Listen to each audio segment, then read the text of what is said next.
97.3. Iain Lee's Good Evening. Good evening. ZYXWD UTSRTP ONNOKJIHT FED I love this show. All singing and dancing, dancing and singing. I've got tears in my eyes. I don't know why. I'm not sad. My left eye has just started spontaneously crying. How weird is that? I don't feel sad or anything. I feel good. My left eye started crying. I've wiped away the tears now, Chris. You can't see them. There were tears there. Sad, isn't it? 0870 90 90 973. It's Friday. It's the freaking weekend, baby. I'm about to have me some fun, to quote R. Kelly of all people. I had a fight with a cat today. Actually had a fight. I've got a plaster there. I've got a plaster there on my chest. Look at that. Let's have a look, see what it looks like underneath. Oh no, I can't take this plaster. I don't look that bad, actually. I haven't worn plasters for ages. I bought Savlon. I had to go and buy Savlon. Savlon smells fantastic. I don't know if you could eat Savlon, but I would have a Savlon sandwich. I don't recommend you have one, but I'd have one. It's like magic cream, isn't it? It's like magic cream. The beauty of... Can we get the show sponsored by Savlon, of all things? So I had a fight with a cat, my mum's cat. Now, I don't want to get all catty and boring on us, but I do need some cat advice, right? My mum's cat, as you may or may not know, it's a timid thing. It was beaten up. It's only got one ear. It lives upstairs. It lived in a wall for 3 weeks. But it's, it's sort of all right. Anyway, I was at my mum's today, and I went to my bedroom, and on my bed was a cat's tooth. A cat's tooth, or as Chris would call it, a cat's tooth. On the bed, a tooth had fallen out of the cat's head. Now, I don't know much about cats. In fact, we are doing a cat show today, because there's another thing I need to say about cats. But that's not good, is it? A cat's tooth?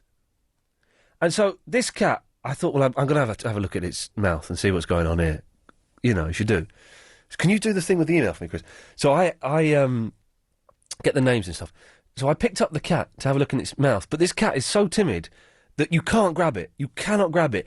And it started scratching, and it started jumping, and it scratched my leg, it scratched my arm, it scratched my chest. I wasn't naked, it scratched through my T-shirt, but yet the T-shirt remains unbroken. How is that possible? So I've got scratches on my wrist. I was bleeding quite badly. And I went and showed my mum. She went, oh, poor cat. Well, no, hang on. Poor your son! So I've got to take the cat. I've got to go back to my mum's next Thursday and take the cat to I've got to try and get that cat into a box and take it to a vet's. But it keeps... Its tongue is constantly... I don't think it's got any teeth in there apart from, like, 2 fangs. Because its tongue is constantly out like that. It's got its tongue flicking out. So if anyone knows anything about cats, 0870 90 90 973. Don't worry, we're not going to go local radio on you, even though we are, but we're not. And also, the second cat question. And then we'll do, something about an old woman stuck in a toilet or something. The second, which there was, an old woman was stuck in a toilet for 12 hours overnight. 12 hours. Imagine being stuck in a toilet. And so what Sky News have brilliantly done, they've just filmed her, they've interviewed her in a toilet. So we'll talk about being stuck places in a bit if you want. 0870 90 90 973. It was in the papers, and it happened in London. But my cat last night woke me up twice. And she did it the other night. I woke up half awake, and my phone was by the bed. I'm having a lot of half dreams about my phone. And I thought I could hear a baby crying. And I thought my phone was a baby monitor, and it was picking up a baby somewhere in the street. I thought, well, hang on. My phone isn't a baby monitor. There is no way. But it was a baby crying. So I got up. I thought, there's a baby crying in the house. I went downstairs. The cat had dragged a baby into the flat through the cat flap. This is a dream. No, no, it's not a dream. I was lying there, just if you're paying attention. No, but the cat was making the noise of a baby. She was sounding like a baby, crying. And she normally does that when she's killing moths. And I tell her, what the flipping hell? I said, I swore. What the flipping hell are you doing, Velvet? And she sort of looked at me. Not doing anything. What are you talking about? Went back to bed. Half an hour later, she's doing the same thing. So I gave her a boot up the backside. So, cats with no teeth, and me, I've just seen an email that's just blown my mind. Maybe we'll read that out later on. and cats crying like babies. 0870 90 90 973 is the phone number. And also, this old woman who was stuck in a loo for 12 hours. So the question is tonight, ladies and gentlemen, the talking point of the day is, have you ever been locked in anywhere? Do you see what I did there? I thought of a new feature for the show, Chris, that is going to be you. We'll do this next week, but I'm teasing this, I'm flagging this up now. Every night, you're going to tell us something that's happening in London that night that people can go and do. But the thing is, it will have started 10 minutes before you say what it is. So, for example, you could say, well, at 7 o'clock this evening, you could go and see Mudhoney playing a gig at the Astoria. Do you see? Yes. Excellent. You don't sound enthused by that idea. Like, you could have gone to see Prince tonight.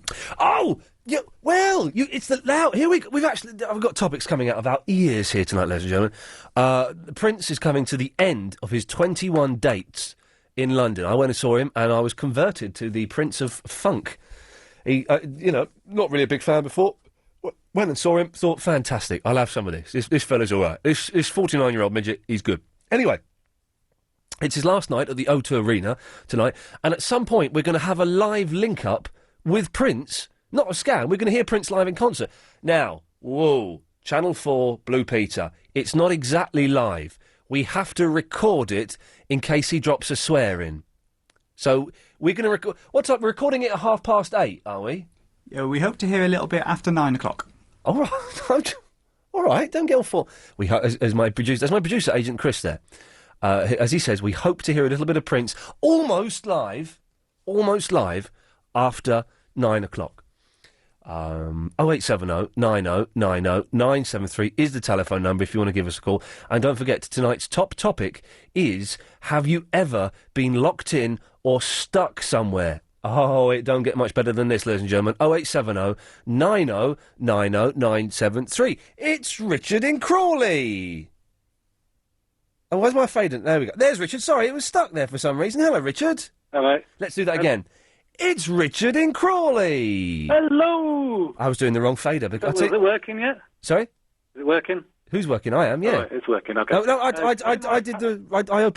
opened Charlotte's fader. Sorry, Charlotte. Oh, hello, Ian. Yeah, well, I'll come to you in a minute, but I opened your fader by mistake. Oh, okay. I only have two knobs in front of me, and I muffed it up. It's as simple as that. Richard! All right, I didn't realise cats were so dangerous. This one has scratched the... Look at that, Chris. Look at that. That's going to scar. That's nasty. That is nasty. Nasty. There was a little so-and-so. Lots of LBC people seem to have cats. Have you noticed that? And what do you mean in terms of presenters? Well, both presenters and people who talk about LBC. Both presenters? Well, there are more than two presenters. I know that Bull's got one, Clive Bull. And that's it, really. I don't know. All right. Well, I talked to quite a few people about LBC on the net. Oh. Yeah, a lot of them seem to have cats as well. I had a survey a few months ago. Yeah. Don't worry. If you've just tuned in and you've never heard this before and you think, wow, it's that crazy guy who used to do the 11 o'clock show. Hang on, he's talking about cats. He's been neutered. No, we're not going to do a whole show about cats. But this has happened to me today, and I feel it's important that we get this sorted out. Well, what I phoned in about. Yes. About, do you still hang around in the office before you show? Oh, I am always hanging. Yes. Oh, so the new tidy offices, by the way. Can I say well done to everyone who's tidied those offices downstairs? So, when people have birthdays, do people bring in cakes? Do the people actually buy their own cakes and bring them into the office to share them around? To be honest, no. I don't know. I'm not here that early to find out. Most people have gone by the time I get in. And if there is any cake, because occasionally Nick Ferrari gets sent cake by companies, most of that's gone as well. Well, the thing is, I've worked in God knows how many offices over the years. 7. About 10. Oh, okay. 10 years and about 10 offices as well. Yeah. And everywhere I've ever worked, it's always expected that you're supposed to buy cakes on your birthday. But surely, if it's your birthday, you should be getting stuff, haven't you? Hang on a second. Stop the clock. Time out.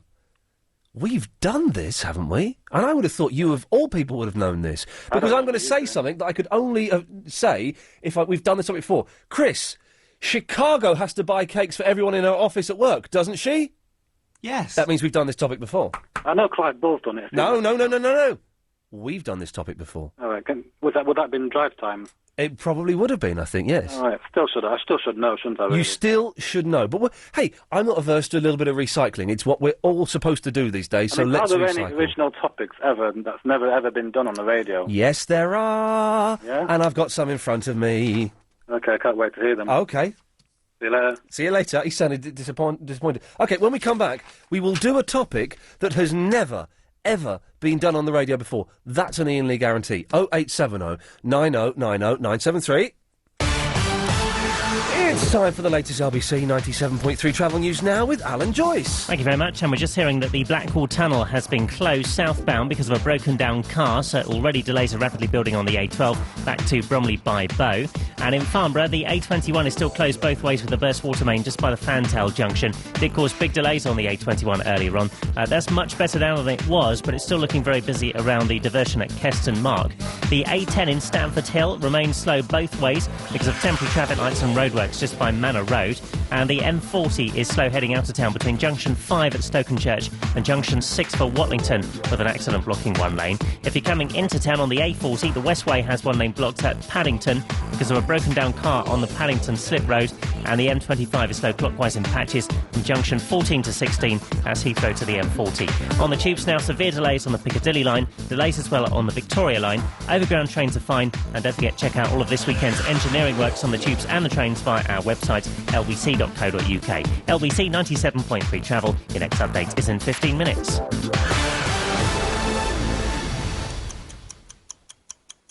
What would you like to learn if only you had the time?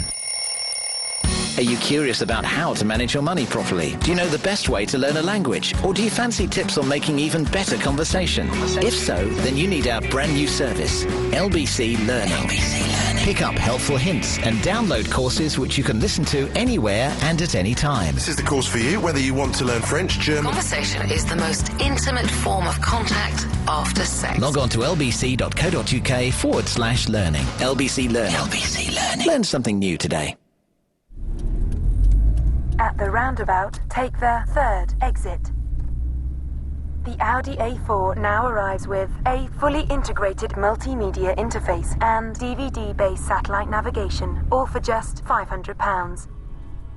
For details, see the Audi channel on Sky Guide number 884, visit audi.co.uk or text A4 to 64118. Offer excludes standard trim and cabriolet. The Audi A4. Vorsprung durch Technik. Let Route 1 put you in the fast lane to exploiting the growth potential in overseas property investment. And right now, Route 1 presents an amazing buy-to-let opportunity in southern Cyprus. The first 30 buyers at our International Investor Roadshow receive a 5% rent guarantee for 2 years. Plus, we'll fully furnish and air-condition your units free. Conditions apply. Chat with our friendly staff on Saturday the 22nd and Sunday the 23rd at the Crown Plaza Hotel near Excel. All shows are 11 till 6. For a great investment, follow Route 1. Iain Lee's Good Evening. You wanted a topic that's never been done before, did you, London? Well, here it is. Oh, God, I know what we're going to do that's never been done before. Oh, yeah, this has never been done before, ever, in phone-in radio. You know billboards that you see, like, all around London and stuff, like big billboards, right? Can anyone hire them? And how much will it cost me? Because I wouldn't mind getting one to advertise. I don't know, not the show. We don't need advertising. We're doing the shindiggery or something, just to advertise. I don't know, whatever, something. So we had ages ago. We bumped into that bloke, didn't we, in the boozer down the road, who was going to get us a cheap billboard. Do you remember that on the aborted meet up for a drink night? Oh yeah. So what I want is someone to call in 0870 9090 973 and tell me, how do we get a billboard? How much does it cost? And can I get a really good one? I want a really good... I don't want a rubbish one, because some of them are rubbish, and they're sort of on the side of buildings, and no one can see them. They're ridiculous places. So I want a good one. And also, have you ever been stuck anywhere? Charlotte, have you ever been stuck in anything? No, I don't like lifts very much, in case I get stuck in the lift. I have never been stuck in a lift, and it's my ambition is to be stuck in a lift and have a man open the top and have to hoist me out. I tried to do lifts. Why? I always go up the stairs. I always walk up and down the stairs. You go up the stairs. You don't go up the lift. Supposing it's like 85 floors. Oh well, my office isn't 85 floors. Well, in that case, you're all right then. But it keeps me benefits. Yeah, I suppose it does. I'm a big fan of lifts, and I would love to get stuck. Has anyone... OK, here's the thing. Has anyone ever actually died in a lift? I don't know if it's possible. Yeah. I don't like the tube either. What? I don't like the tube. Why? The tube's wicked, man. I'm claustrophobic. Well, that would explain it. I don't like the tunnels. I go on the from where I got to Victoria on the upright, the overtrain. Yes. So that's fine. Well, this weekend, there's a bunch of fruitcakes who are going to be riding their bicycles all around London, and they've closed the streets. London is closed down for a bunch of idiots, so they can ride bikes everywhere. Yeah. That's Ken Livingstone's idea, isn't it? Is it his idea? I don't know whose idea it is. Free wheel or whatever it is around. They go, well, there's a woman on the news talking about. Well, it's good because it means you can dust off your bike and get out and places aren't that far when you think it. Well, no, hang on, they are that far. They're on bikes. I don't want to ride on a bike. I've got a car or an underground. Yeah. Anyway, Charlotte, that's. I was going to say. You're going to talk about cats and foxes. Yeah. I was listening to Clive's programme the other night. Clive Bull, 10 till 1, Monday to Thursday. Yeah, Clive Bull, sorry. Yes. He was saying about there's quite a lot of urban foxes around now. Right. City foxes. Yeah. Do you let the cat out at night? Yes. Oh, you do? Yeah. Because apparently you're obliged to keep them in. No, that's nonsense. Is it? It's absolute nonsense. A fox will not kill a cat. Won't it? A fox will not kill a cat. Oh, well, Clive was saying one night that somebody saw a cat. I saw it. I heard it. Clive was... With a cat in its mouth. But I think the cat had been killed. I think the cat was roadkill. Oh. The fox had not killed the cat. I've seen Velvet outside with a fox, and Velvet was going to go for the fox, and the fox ran away. All right, so the fox is probably more frightened of the cat. The fox will not kill a cat. Ladies and gentlemen, that you have my stamp of authority on that. That will never, ever happen. So I can still keep them out. You certainly can, Charlotte. Okay. Well, thank you for that. Have a good weekend. Bye. Bye-bye. 0870 90 90 973. So, what have we mentioned? Where can we get a London billboard? A lady stuck in a loo. And people cycling all over London. They've closed London down this weekend so people can ride bikes. Come on, for goodness sakes. Huh? Really? Really? I mean, yeah, hey, riding your bike, it's fine. You do that, that's fine. I really don't mind. But don't close down the streets for it, because that's a little bit selfish. 0870 90 90 973 is the phone number if you want to give me a call. By the way, you don't have to call to talk about the nonsense I'm spouting. If there's anything else that is on your mind, that's such a cliche. If there's anything on your mind, then you can give us a call. Mark's in Regent Street. Hello, Mark. Hi, Ian. How are you? Yeah, I'm all right, apart from the fact I'm covered in scratches because this flipping cat. Eek. Not good. Eek, not good, no. Yeah, I'm ringing up to say I've been stuck in something. Oh, what have you been... steady on now. What have you been stuck in? A vending machine. Oh, ladies and gentlemen, we have probably the best call of the night already. Stuck in a vending machine? Yeah, I was at work and I popped down to the canteen to get a chocolate bar. Yeah. I pound in, pressed the button, my chocolate bar dropped. And then I pressed the button to return the change, and my finger slipped off the button and went in between the door and the button basically pressed my finger and it trapped my finger. I was stuck in the machine with everyone watching and laughing. And that's the thing, isn't it? Were you, for a while, did you immediately put your hands up and say, I'm stuck, or were you just pretending that you meant to do that and there wasn't a problem and that's what you always do? I just stood there for a while trying to work out if I could get my finger out or not, and the more I tried to get it out, the harder it became. And then other people came along and said, why are you still standing there? Why are you still standing there? got my finger stuck in the machine, innit? And then eventually the woman from the canteen came along with a spoon of oil and started pouring it on my finger. Oil? Yeah, oh, right. To lubricate my finger. Yeah, okay, yeah. Which didn't help at all. No. So then not only are you stuck in the machine, you've now got sticky fingers. Oil fingers, yeah, absolutely. Oh, God. And the whole of the canteen now watching and laughing as to why I'm still standing there. Yes. And anyway, eventually, I had visions of being craned off to hospital with the vending machine still in tow. Yeah, it happens. It does happen. Well, how did they get you out? Well, after about 10 minutes, the woman said, I wonder if I put the key in the door, it might actually reach your finger. And it did straight away. My finger came out. Hang on, she had the keys? She had What a the silly mare! Do you know that it's something... I don't know the exact figures, and someone will call in and tell me, but something like 35 people a year die in the States because vending machines fall on them. Yeah. It's something ridiculous. That's why there's, on some vending machines, there'll be a picture on the side, don't kick it, because it'll tip, and they get crushed by it. About 30 people a year die. At least you didn't die, Mark. Well, the funny thing was then I had to detail it in the accident book, and that gave everyone a good laugh. Well, there you go. Mark, listen, thank you very much for that. Much appreciated. 0870 9090 973. We're asking you, what have you been stuck in? It was only his thumb that was stuck in there, though. I was hoping he'd somehow managed to climb in there and was completely stuck in there. But yeah, it's something like 35 people a year die because vending machines fall on them. Maura? Oh, hello. How am I pronouncing that, please? Maura. Maura. Good evening to you, Maura. Hello. Yes. You were talking about being shut in somewhere. Ever been locked in or shut in something? Well, yes. I got shut in a railway station. Oh, and they outed the lights and put a big lock on the gate. How long were you there for? Well, I managed to attract the attention of a woman jogging by. And how did you do that? What did you hitch your skirt up and show her a bit of leg? What? Well, no, I was at the gate, shaking the gate. Oh, right. Now. Yeah. And she called the fire brigade. She called the police, and they said no, the fire brigade. And so the police said no. And they had to cut the lock on the gate to get me out. Oh, God. So how long were you stuck in there for? Well, probably about half an hour. Oh, it's not that bad. It could have been a few hours. Well, you know, people were walking past. Why did they miss you and lock you in? What happened was I went to see my daughter off on the train. Yeah. And I was the only one on the platform. Uh-oh. She was going up to Fulham. Yeah, all right. To Victoria.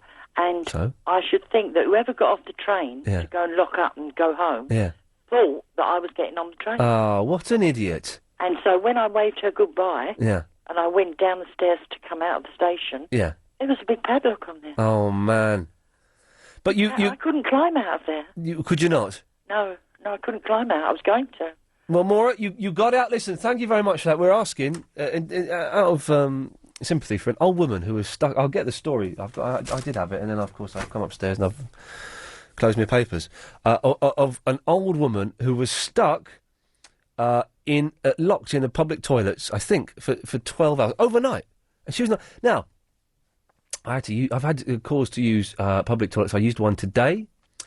And I used one at the weekend. But these, like, proper grotty, dirty public toilets, they are the worst smelling toilets in the world. In the world. Just awful, man. Absolutely stink. So you don't want to be stuck in one of those things overnight. Midge, good evening. Oh, good evening. Yes, sir? Oh, Ian. Yes, Midge. Before I talk about billboards and being stuck somewhere, and what I called in for, can I just quickly say congratulations, Ian, on being a dad. What?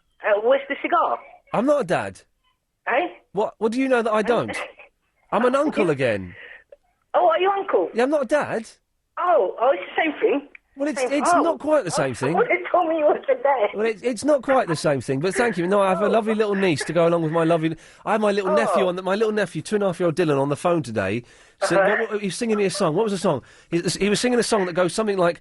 My name is baby sister, my name is baby sister, what's your name? Oh, man, it's the sweetest thing. It looks like he's taken to her, then. He has taken a right shine to her. Midge, stay there, we'll come back in a second. I'm not a dad at all, muppet.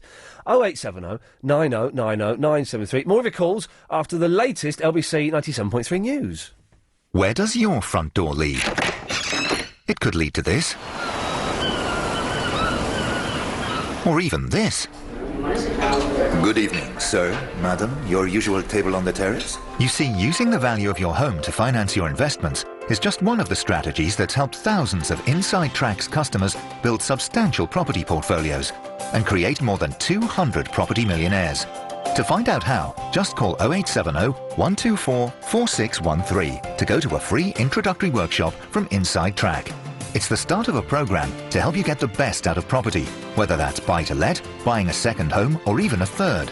how to find them, how to finance them, buying off plan, how to negotiate discounts. Over 100,000 people have already attended free workshops from the UK's leading property education specialists. Join them and see how doors open for you.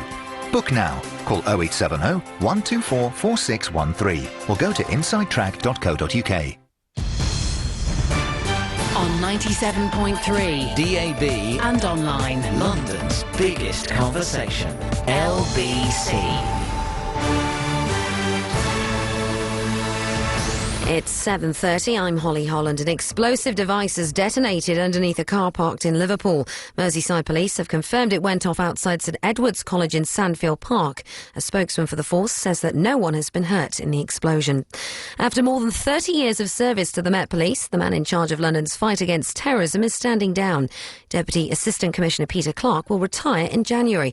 He helped lead the investigation into the July 7th attacks. A man is being questioned by police after a National Express coach crashed in Essex. It happened on the M11 near Harlow this morning. None of the 15 passengers were hurt. The 43-year-old driver is speaking to police on suspicion of careless driving. Teachers have welcomed new government guidance that'll help target cyberbullies. It's designed to help schools, pupils and parents tackle the problem of children being bullied online. It comes as a third of children aged between 12 and 15 have been victims of bullying over the internet or mobile phones. And the man who gave us Purple Rain and told us to party like it's 1999 is in London tonight to perform his last show at the O2. It'll be the last time he plays his biggest hits in our city for a while, and you can hear a taste of it later on LBC. And in London's weather, cloudy tonight, but mostly dry, and lows of 15 degrees Celsius. You're with LBC. It's 7:31. This is Alan Joyce in the LBC 97.3 Travel Centre. The Blackwall Tunnel has now reopened southbound after a broken-down car, but there are still long queues on the A12 heading down from Bow. Tower Bridge is going to be lifting again in about 3 or 4 minutes' time, so expect delays again around Tower Bridge Road and all around Tower Hill as well. The A21 in Farnborough is still closed both ways with a burst water main at the Fantail junction. It looks much better now traffic-wise on the A21, but the diversion route via Keston Mark does look slow. The A10 in Stamford Hill is slow because of temporary traffic lights just by Manor Road, so traffic taking in and turns to get past. And the M40 is still busy out of town from junction 5 at Stokenchurch to 6 at Watlington following an accident earlier. The inside lane of the motorway is still closed, and the Westway is busy into town as well towards the Paddington Slip Road, where the inside lane's blocked because of a broken down car. Heading on to public transport, severe delays on the Piccadilly line on the tubes, and that's after a signal failure at Earls Court. Delays as well on the Victoria line, but the overground trains are running okay. LBC 97.3 Travel. Your next update is in 15 minutes. For more than a decade, Galliard Homes have proven to their investors that location, regeneration price and forward completions enable them to achieve maximum capital growth potential. Galliard now announce their latest Riverside regeneration, bringing together all these elements in one superb development. New Capital Quay at Greenwich Waterside. New Capital Quay, located in one of London's fastest-growing regenerating areas, offers stunning river views to the majority of apartments. Prices start from under £300,000, and with completions from 2011, Galliard believe your investment could provide vast capital growth prior to ownership. You can also exchange contracts with just £1,000, and there may be nothing further to pay until 2011. Galliard are offering their unique base rate tracker income guarantee for up to 5 years on selected apartments, allowing financial peace of mind for this term. Don't miss our New Capital Quay sales launch on the 29th and 30th of September at the Millennium Hotel, London Mayfair. Call 020 7620 1500. That's 020 7620 1500 now, or visit galliardhomes.com. Terms and conditions apply. Waiting is pointless. It's biting your nails, tapping your foot. No one wants to be waiting's mate. It's a bus stop in the rain, standing 10 deep at the bar. It's a delivery slot between 9 a.m. and 4 p.m.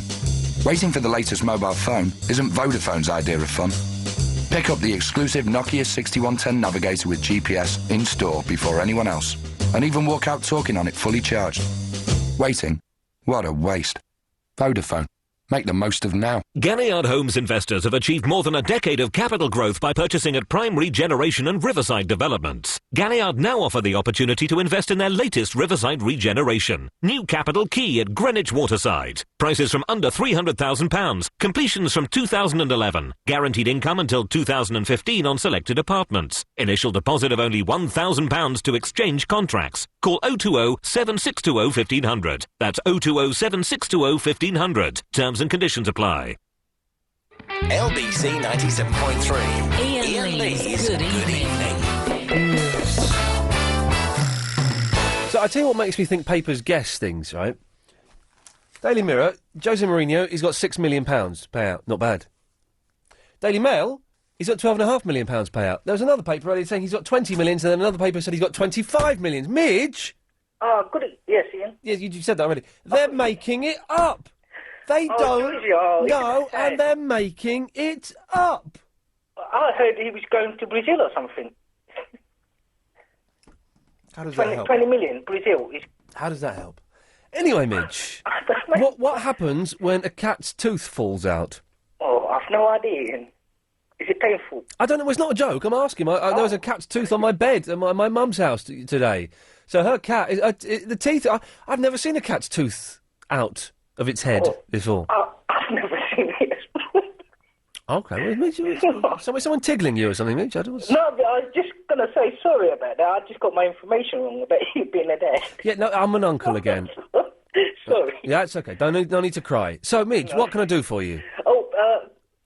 Billboards. Yes, I want to get. I should do a recap, really. Yes, I want to get a billboard. How much does it cost, and how do I get one? Well, I was thinking, Ian, why hire a billboard when you can hire? Because a friend of mine, he started up a printing firm. Oh, right. Yeah. And what they did was they hired a model, and they have this special paint, and you can paint on her body. Oh, a lady model. Yeah. Okay. No, and then she goes walk around in the West End or up Liverpool Street. Yeah. And I think, generates... Well, you can do that. But is she in the nuddy or what? No, she's got her jeans and bikini top. So you just paint on her body? Yeah, with your message or your advertising logo and what have you. Right. And then, the telephone number. And she basically walks around. Yes. Well, she was walking around Liverpool Street and Bishopgate and all that. And I think they hired one to walk around Oxford Street or Regent Street, I'm not sure. Wow, that's. That's another way of doing it. It's another way of doing it. In one place, isn't it? Yes, it's another way of doing it. Yeah. I suppose you'd probably work out the same, about £400, something like that. You've just made that figure up, haven't you, Midge? No, seriously. You've just made that up. You've made it up. No, I'm just thinking the billboards. I'm not sure how much it cost, but. Well, how much did the girl cost? The girl cost about. You're making it up, aren't you? No. You don't know. He doesn't know. He's making it up. Oh, no. You can say that you don't know. Well, I'm not sure. I've forgotten. Jeez. Someone started early. But, Ian. Yes. Talking about... have you heard? They just announced the government is searching for a motto for the country. The government is searching for a motto for the country. Yeah. I've heard it, yes. Yeah. So, I was wondering, what would yours be? And... Agent Chris's and Lady Alex's. Well, Lady Alex isn't here. We've got James here this evening. Hi, James. I've not said hello to you. How's it going, James? Hello, James. We still can't hear you, but never mind. It doesn't matter. He's there. I can see him. We still can't find the right phone. There we go. We've got you. How are you doing, James? You all right? I'm very well, thank you. Excellent stuff. Nice to meet you, James. Yeah, well, you're not meeting him. And you. Oh. Don't get involved with Midge. He's nothing but trouble. So what would my motto be? Yeah. I don't know. Why does anywhere... I heard this story earlier on. And it kind of thinks, why do people have mottos? What's the point in having a motto? I don't know, they were saying in the, the news, and it just... Yeah. Don't answer the question. What's the point in having a motto? Well, you've got a saying, innit? They relate to you. Okay. Again, I'm going to ask this question. What's the point in having a motto? There's no real point. Really. Exactly. There is... Stop there. There is no real point. So, therefore, let's not have one. But you know what mine be? Swinging London. Well, Midge, thanks for that. Okay. Yes. Well, now, some people do actually have mottos for their family. But mottos are weird. I don't think in my school did my school have a motto? I don't think it did. It had something written on the blazer badge. Yes, my school had a blazer, ladies and gentlemen. But maybe it didn't. I don't really remember. Does anyone... is there a slightly pretentious family out there that has a motto? Or maybe your company has a motto. It just seems an odd, outdated, kind of like 18th century thing to do. And it was Gordon Brown, I think, who's banging on about the country getting a motto. Well, why? It's like having coats of arms. You can pay to get your own coat of arms. But why? I don't see the point in any of that. If someone can explain to me the point in having a motto or a coat of arms, 0870 90 90 973. It's the telephone number. Coming up after 8 o'clock, we'll be giving away a computer game. We're giving away Tiger Woods, I think, today for the Xbox 360. And also, I will tell you my latest and greatest money-making scheme. It's a doozy. It's a doozy. After 8 o'clock, I will reveal. And someone out there could possibly come in with me on this if they want. Sue's in Godalming. Hello, Sue. Hello, Ian. Hello. Right, Mr. Ian Lee. Uh-oh. Uh-oh. Where did you get your thing about foxes and cats? That foxes don't attack cats? No, foxes won't kill cats. Oh, okay. They do attack cats, though. That's as may be, but a fox cannot kill a cat. Well, it could, but it won't. What do you mean it can't? A fox won't kill a cat. Right. Well, That's thrown you, hasn't it? I think it could. I think it could under extreme circumstances. No, if the cat was tied down. It got mine. It was 18 years old, and Right. I heard it in the garden. It's 18 years old. It was virtually, it should have died 2 years before. No, she was fine. She was 18 is very, very old. And she was in her second childhood. She was fine. 18 is very, very old for a cat. Very old. But I tell you what, it got her, crushed her collarbone. I sat up all night with her, and it came back. For more. 5 o'clock in the morning. For more. To find her. No, it didn't. It did. It didn't come back to find her. It just came. Of course, it came back to find her. It was sniffing around. It came right up to the back door. It just came back. It didn't come back thinking, I want more of that cat. I want more of that collarbone. It just came back. If I hadn't run out in the night, she would have been gone. Right. No, I'm sorry. Well, but I think that's a rarity. I think that is let me finish. All right. I think that is... What's the phrase I'm looking for when it's the exception that proves the rule? Exception to the rule. The exception to the rule. OK, but when I phoned the vet, she said the same. Right. She said, foxes don't get cats. But when I took... So hang on. So the vet said that foxes don't kill cats? The vet said they don't normally kill cats. The vet said foxes don't normally kill cats. She said that in the middle of the night. I rest my case. I phoned her up. Yes. But when I took my cat in, she saw the damage, she said the thing, and she said this is the third one this year. Right. Three in a year. That's 3 in a year. That's not bad. No, it's not bad. Considering there are loads of foxes. I just wanted to say it does happen. It does happen. Of course it happens. Of course it happens. And lots of things happen. But you can't say that a fox does not get a cat because it does. If they're old. Okay. Yeah, well, if they're old, exactly. And then that's nature at its most beautiful and most beastly. All right, I'll just lighten the thing a minute. I used to work at the post office years ago. Here we go. We're up for a laugh now. Okay. No, years ago. Yes. And I used to have to leave 4:30 in the morning. Okay. So I'd walk down the road, and this particular morning there was 2 foxes in the middle of the road. Oh, yes. And they were doing that. Have you ever heard a fox cry? I'm not going to do it because I can't. It's the high pitch. It sounds like a baby. It does. It sounds like a baby screaming, yes. But yeah. And they were doing this in the middle of the road, and they were circling round. Yeah. And I could not get past them. I did the shouting, stamping of the foot, did the thing that they would not go. You can't stamp your foot at a fox. They're not going to respond to that. They're whatever foxes. I could to get them out of my way, and they would not go. Oh, right. I had to go back home, phone the post office, say, I'm not coming into work unless someone comes to get me. Ladies and gentlemen, because 2 foxes are in you've just heard the birth of a new topic. Not only are we doing Have You Ever Been Stuck in Something, but also what is the worst excuse you've made up to get out of work? There are 2 foxes circling each other before making love in the middle of a road. A real racket. Jeez. I had to go back, phone up, say, come and get me. Yeah. They came and got me, and of course... Well, hang on. How did the post office get past the foxes? They drove in a car.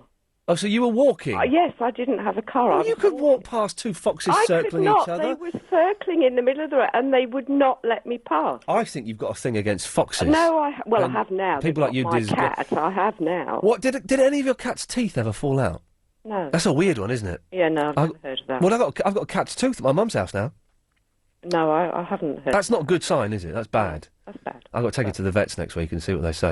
Oh, God almighty. Okay. Thank you, Sue. So I was Foxy Lady after that. Okay, there we go. Thank you. Right.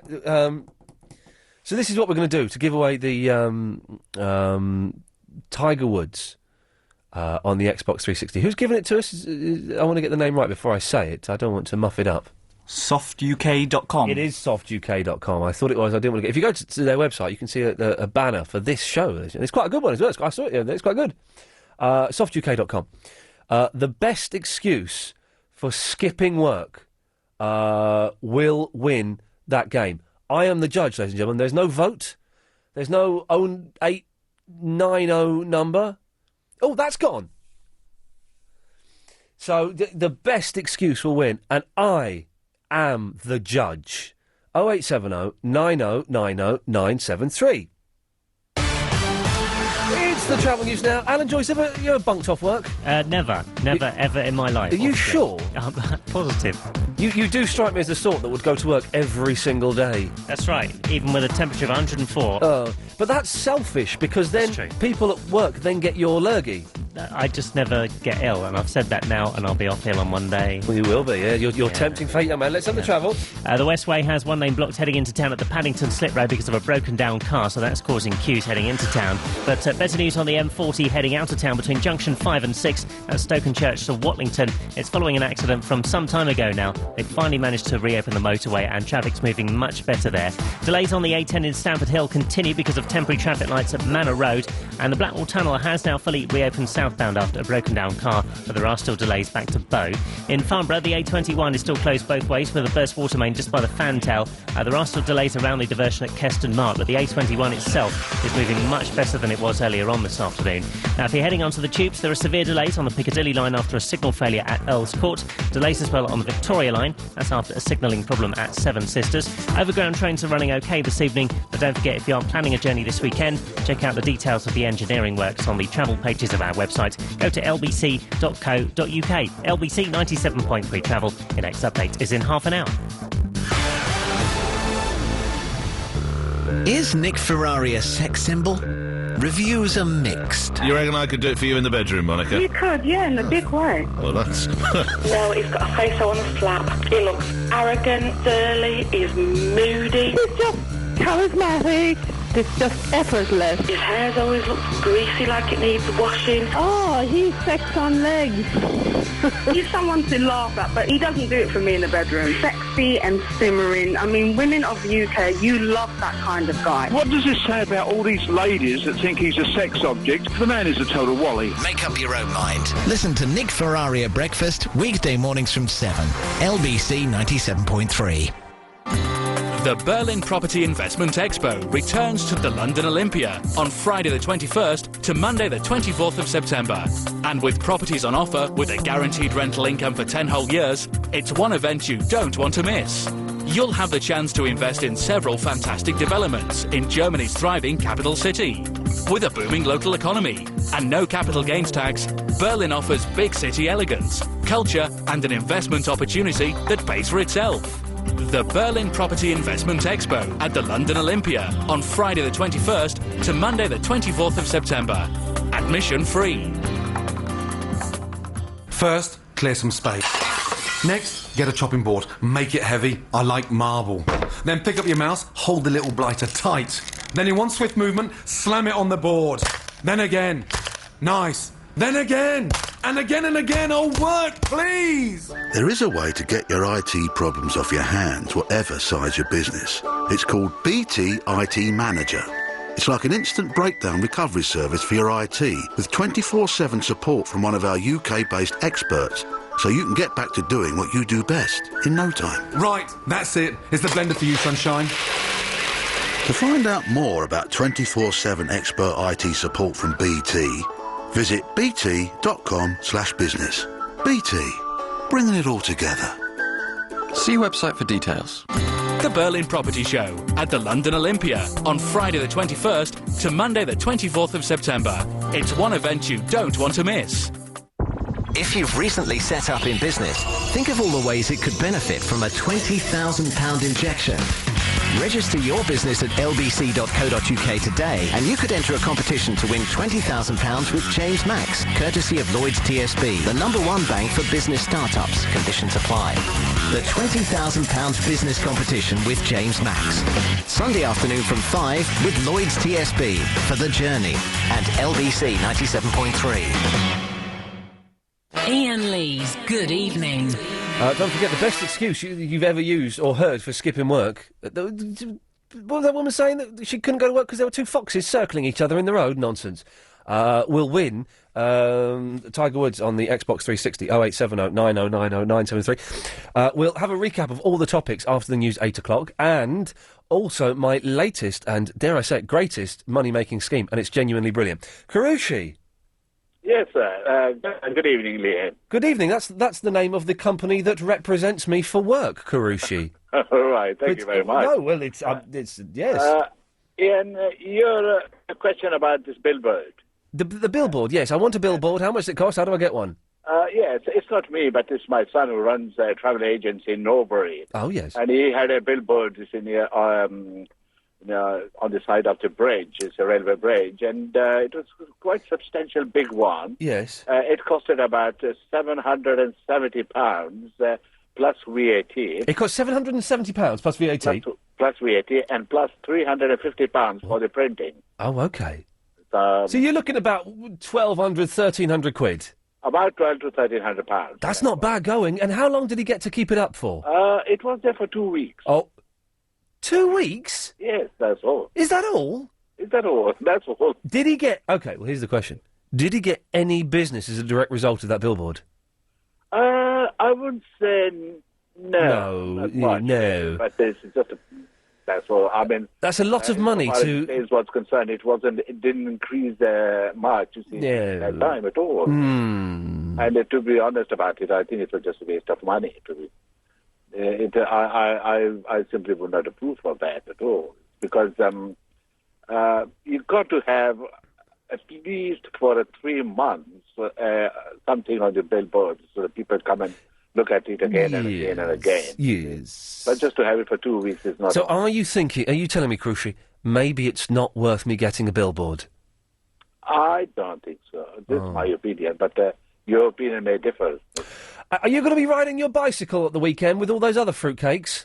No, not at all. Not at all. It's National Ride a Bike Day or something at the weekend. They've closed London down because of it. Is it? Oh, well, I don't know much about that, you see, but let me tell you that I'm not a bike rider at all, you see, and I'm quite old now, so just to possibly drive on my London Underground buses and just my own car. London Underground buses? Wow. Well, Karushi, thank you for that. It's good to talk to you, my friend. Thank you very much. Take care. Bye-bye. Good luck to you. Bye-bye. 0870 90 90 973 is the telephone number. London Underground buses, did he say? Eh? Dave. Hey, Ian. How's it going, man? Hello. All right, thanks. You're talking about mottos. Yes, mottos. Yeah. Well, I can't explain why people might have a motto, but I can tell you the best motto that I've ever heard. Is it rude? No, it's not. Never mind. You can still tell us. It's, I went to Hatfield House. Right. You know, in London. Oh, I'm guessing it's in Hatfield, is it? I don't know it. It is, yeah. Yeah. And their motto was... Do you want the Latin version first? Yes, have the Latin. Give us the Latin. Let's see if we can translate it. Okay, the Latin was... Cero sed Sirio. What? Fero? Cero sed Sirio. All letters. I haven't got a clue. It is late, but in earnest. Oh, no. Did I build it up too much? You did slightly. And the funny bit of that is... Because if you're late, then it doesn't matter, does it? Because you can just say, I'm late, but I'm still in earnest, so it's all right. Wouldn't wash here, I tell you that. It wouldn't go down well here or any other reputable establishment. You can't... Oh, sorry, sir, I'm late, but I'm in earnest. You could use it to if you were late for work. Not if you were skipping work, but if you were late. But I'm in earnest, so it's all right. Dave, this is why... OK, maybe I'm being slightly unfair on you, but this is why mottos aren't very good. Because what point does that serve? Just a little saying. Good. Dave, listen, thank you for that. It feels like I'm picking on you a little bit, and I don't mean to at all, but that was rubbish. Let's just say that was absolute guff. Late but in earnest, where's the fun? I thought there was going to be an hilarious punchline there. This is all because apparently Gordon Brown, I heard this on the news earlier, is looking for a motto for the country. I don't really want people to phone in and guess, make up mottos for the country. You can if you want. It seems a little bit small for us to do that. But if someone, all I want is someone to explain to me what the point of a motto is. What does it do? What purpose does it serve? 0870 90 90 973. And if you've heard a good one, be very careful, because that poor lad there, he seemed like a nice bloke. He thought he had a good one.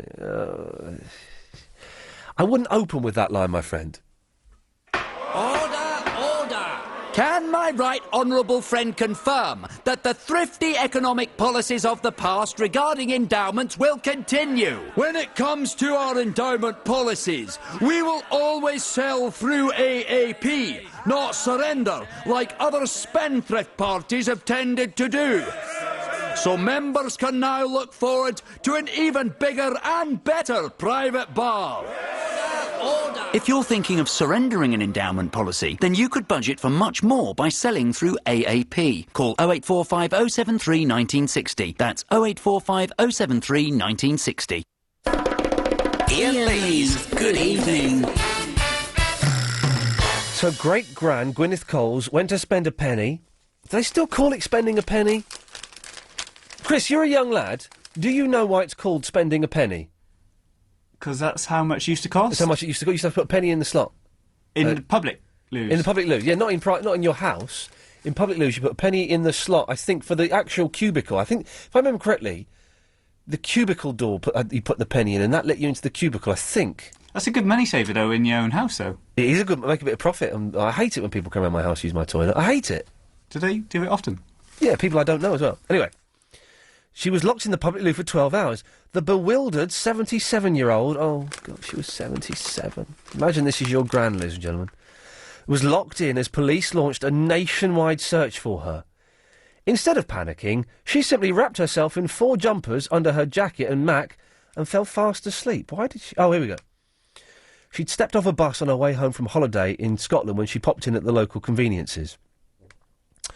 He shouted, a local attendant arrived, shouted, "Is anyone in?" but did not hear frail Gwyneth when she chirped back, "Yes, I won't be a minute." She was like this, "Yes, I won't be a minute." Worried friends and relatives called police after she failed to return home. The riddle was solved at 7 a.m. the next day when the caretaker returned to open up. And Gwyneth from York was the first to see the funny side. She said, "This will go down in family history. I think it's hilarious, although it was pretty traumatic at the time." Oh, dear. A spokesman for Rydal Council apologised for the regrettable incident and promised a full investigation. But Gwyneth just shrugged and said, "It's one of those things that happens." Oh, sweet Lord. So we're asking, have you ever been locked in anywhere? Nick, have you ever been stuck or locked in anywhere? Yes. Go on. Have indeed, yes. My parents are... laid to rest, or their ashes are interred in what's called a niche room in a crematorium in Croydon. A niche room? What does that mean? It's a sort of posh wing of this crematorium where you pay a few more bob. Well done, you sir. You can go in this room. It's indoors. It's carpeted. You can sit down in a nice warm environment. You can sort of contemplate their lives. Yeah, it's very nice. Sounds lovely. Yeah. And the opening hours of this said crematorium are between, I don't know, early and dusk. Okay, I think I know where this is going, but go on. Somewhat vague, isn't it? It's a bit like saying we close when it gets darkish. Some parks say that, don't they? The park closes at dusk. Exactly. You'd think they'd have some kind of clock. Yes. Anyway, and I drove in there, and there's a kind of system of roundabouts in this particular crematorium, and you go up one side, and no doubt the guy who was the janitor of this particular crematorium was going out the other side as I drove in. Yeah. Didn't see me, but the niche room was open. I went in there, sat in there for a bit and contemplated and sort of, said my things and all that, and then went out again, and I sort of realised it seems like nobody else is around, but there were a few lights on, so I didn't think much of it. And I drove to the outer gate, and they were chained up. And I thought, oh, flip. And then I drove around again to the other exit gate on the other side of the crematorium, and that, indeed, too, was shut. And I suddenly had visions of one of these hilarious American comedy films where a bloke gets caught in a cemetery overnight and begins to sort of make friends. How did you get out, Nick? Well, it's not very interesting from here on in, because there were a few 079 numbers that, mobile numbers on the So you call. I'll stop you from the embarrassment of ruining the story. So you called someone and you got out. Well, yes, I did, but not before nobody answered, and I left a load of voicemail messages, and I actually drove to the front gate again, and it just so happened that one of the... Nick, we're going to have to wait till after the news! On 97.3 DAB and online. London's biggest conversation, LBC.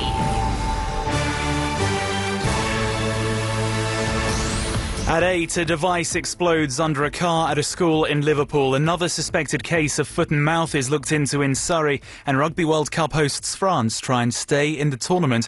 It's 8 o'clock. I'm Michael Trabulsi. Good evening. Police in Liverpool are examining CCTV at a school where a device exploded under a car, blowing out its windows. It happened at St Edward's College in West Derby. Tonight, detectives say it was a form of firework which exploded just before 3 o'clock. No one was hurt. The man in charge of the Met's counter-terrorism command is to stand down at the start of next year. Deputy Assistant Commissioner Peter Clark helped lead the Met Police's response to the July 7th bombings and the subsequent failed attempts. He served in the police force for more than 30 years. Richard Barnes from the Met Police Authority has told LBC a lot of his work will have gone unseen to the vast majority of Londoners. People who do Peter's job all our lives and our futures rest with them. The issues such as Forest Gate and where things went somewhat awry were not part of his operation. They were done with by other people. It is the identification of the terrorists, the counter-terrorist work, all the stuff which happens in the shadows, which we don't on a day-to-day basis come across. That is what is dealt with.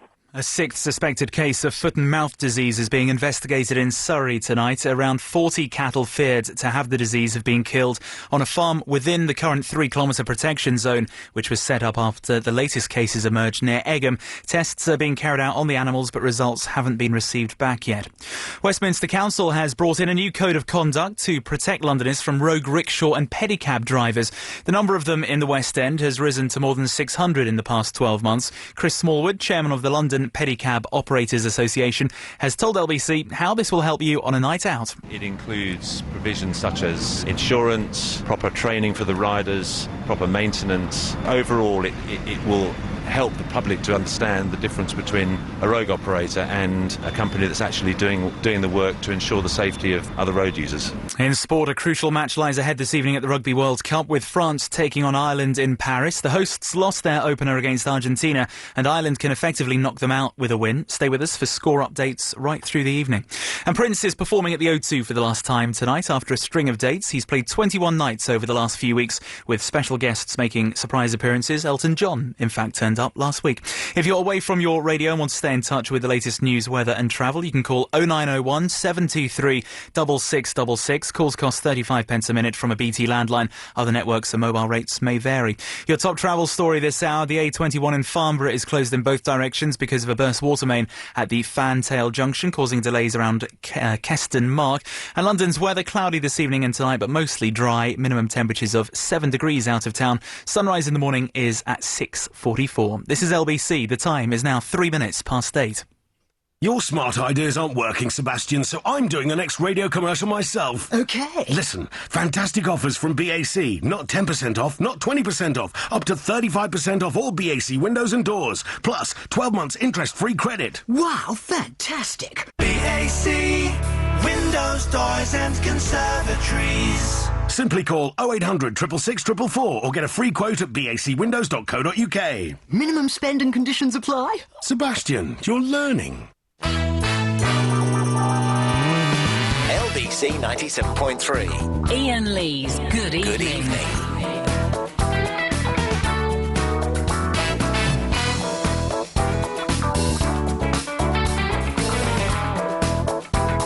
So I've got pie. The pawn. Never leave home without your dragon meat sausage. So, Nick, we didn't get the end of your story. I'm sorry about that, but we can now. Well, you're making me do this in real time to make it more interesting. Exactly, yeah. I want you to live through that whole hideous experience again. I'd like to say that I was stuck in there for 12 hours like that lovely 77-year-old lady in order that I saw the funny side in the morning, but I'm afraid it was about 45 minutes in total, which is enough to be locked in the graveyard, let me tell you. Yes, I'd imagine that's quite some time. And I'd like to say that I built little huts there and sort of, a lot of ghosts made friends with me, but that didn't happen. That didn't happen either. Being stuck in there, I had my car, so I did think about climbing over the gate, but I thought, what do I do with my car? Yes. And it did have sort of spikes on top of the gate, so I kind of ruled that out. I didn't want to be one of the intake. But you got out eventually? I got out, I was let out by a man with keys, which makes the story that bit less interesting. It almost seems not worth you sticking around after the news. And, well, I wanted to get my money's worth because, I sponsor the adverts, I sort of buy their goods. Well done, don't we all? Well, Nick, you've had your money's worth. Thanks for that. Thank you. Now, get lost. Right. So, let's have a little recap of where we are. Don't forget, after 9, we're going to have a clip of Prince, almost live, from this evening. Almost live. It's about a 30-minute delay, just in case he swears, I think, is the reason. Who knows? He didn't swear when I was there. Who knows with these... I was watching the Mobos on... is it the Mobos? On BBC... It's on BBC One tonight, but I was watching it on BBC Three. A little bit of it last night. I think it was last night. Or maybe it's the night before. What happened last night? I don't know where I am. Anyway, last night or the night before... the Mobos on BBC Three, and it was live, and Amy Winehouse was singing a song that's got swear words in, an excellent song, and I can't remember what the name of it is, but it's got "What kind of is this?" And they, like 3 seconds after she said it, someone went "Oops," and they dipped the sound, but after the swear had gone out. So foolish. Well, we won't make the same mistake with Prince on LBC 97.3. Let me guarantee you of that. So let's have a little recap what we're talking about. Cat's teeth falling out. That can't be good, can it? If a cat's tooth falls out, what the hell am I supposed to do? I was at my mum's house, I found one of her cat's teeth on my bed. That's not good news, is it? 0870 90 90 973. Are you one of those muppets that's going to be cycling? I don't quite know what the cycling thing is on Sunday. People are cycling, what, to convince other people to cycle? Is that how it works? It ain't going to work. Cyclists will go, non-cyclists will not go, and will laugh at the cyclists and curse them for having closed down central London. So that's pointless. We're also talking about mottos for some reason. Why because Gordon Brown wants a motto for the country. I don't want you to tell me what you think the motto should be, because that's dull. But tell me, what is the point of having a motto? And are you one of those stuck-up families that have got a motto? Then give us a call, 0870 90 90 973. What are we giving the prize away for? Oh, the best excuse you've ever used for not going into work. A woman phoned up. She didn't go into work because there were 2 foxes in the street. She went back home and said, I can't come in, you have to come pick me up. Now, that, as excuses go, is pretty lame, ladies and gentlemen. It's pretty rubbish.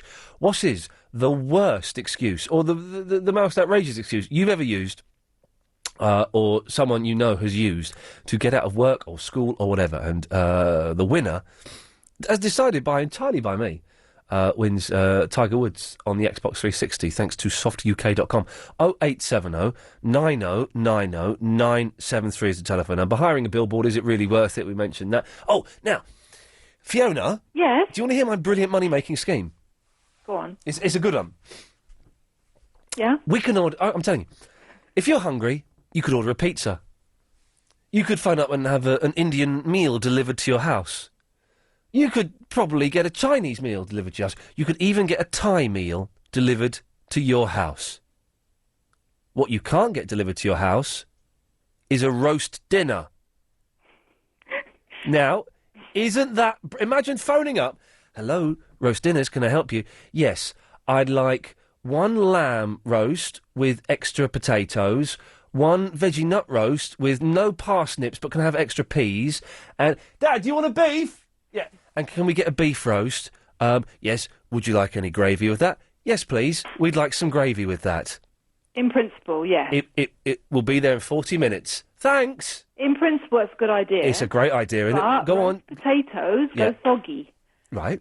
So you want crispy roast potatoes? Well, then you crisp them up. The thing is, it'll be like a quick delivery service on the back of a motorcycle. Oh, okay. Because my mum had Meals on Wheels, and everything was just really Now, inedible. but the thing with Meals on Wheels, because my mum has a similar thing, is that the food has been in their packets for ages, and it's been in the gravy for ages, and whether they're frozen or they're just, they've been sat there for hours, the Meals on Wheels stuff. I think that could fly, because I tell you what, Ian, Go on. I'm single, Yep. Oh. and since I've been single, I haven't cooked a roast dinner, and I really miss it. And you know what puts me off? I What? buy a whole chicken. Yeah.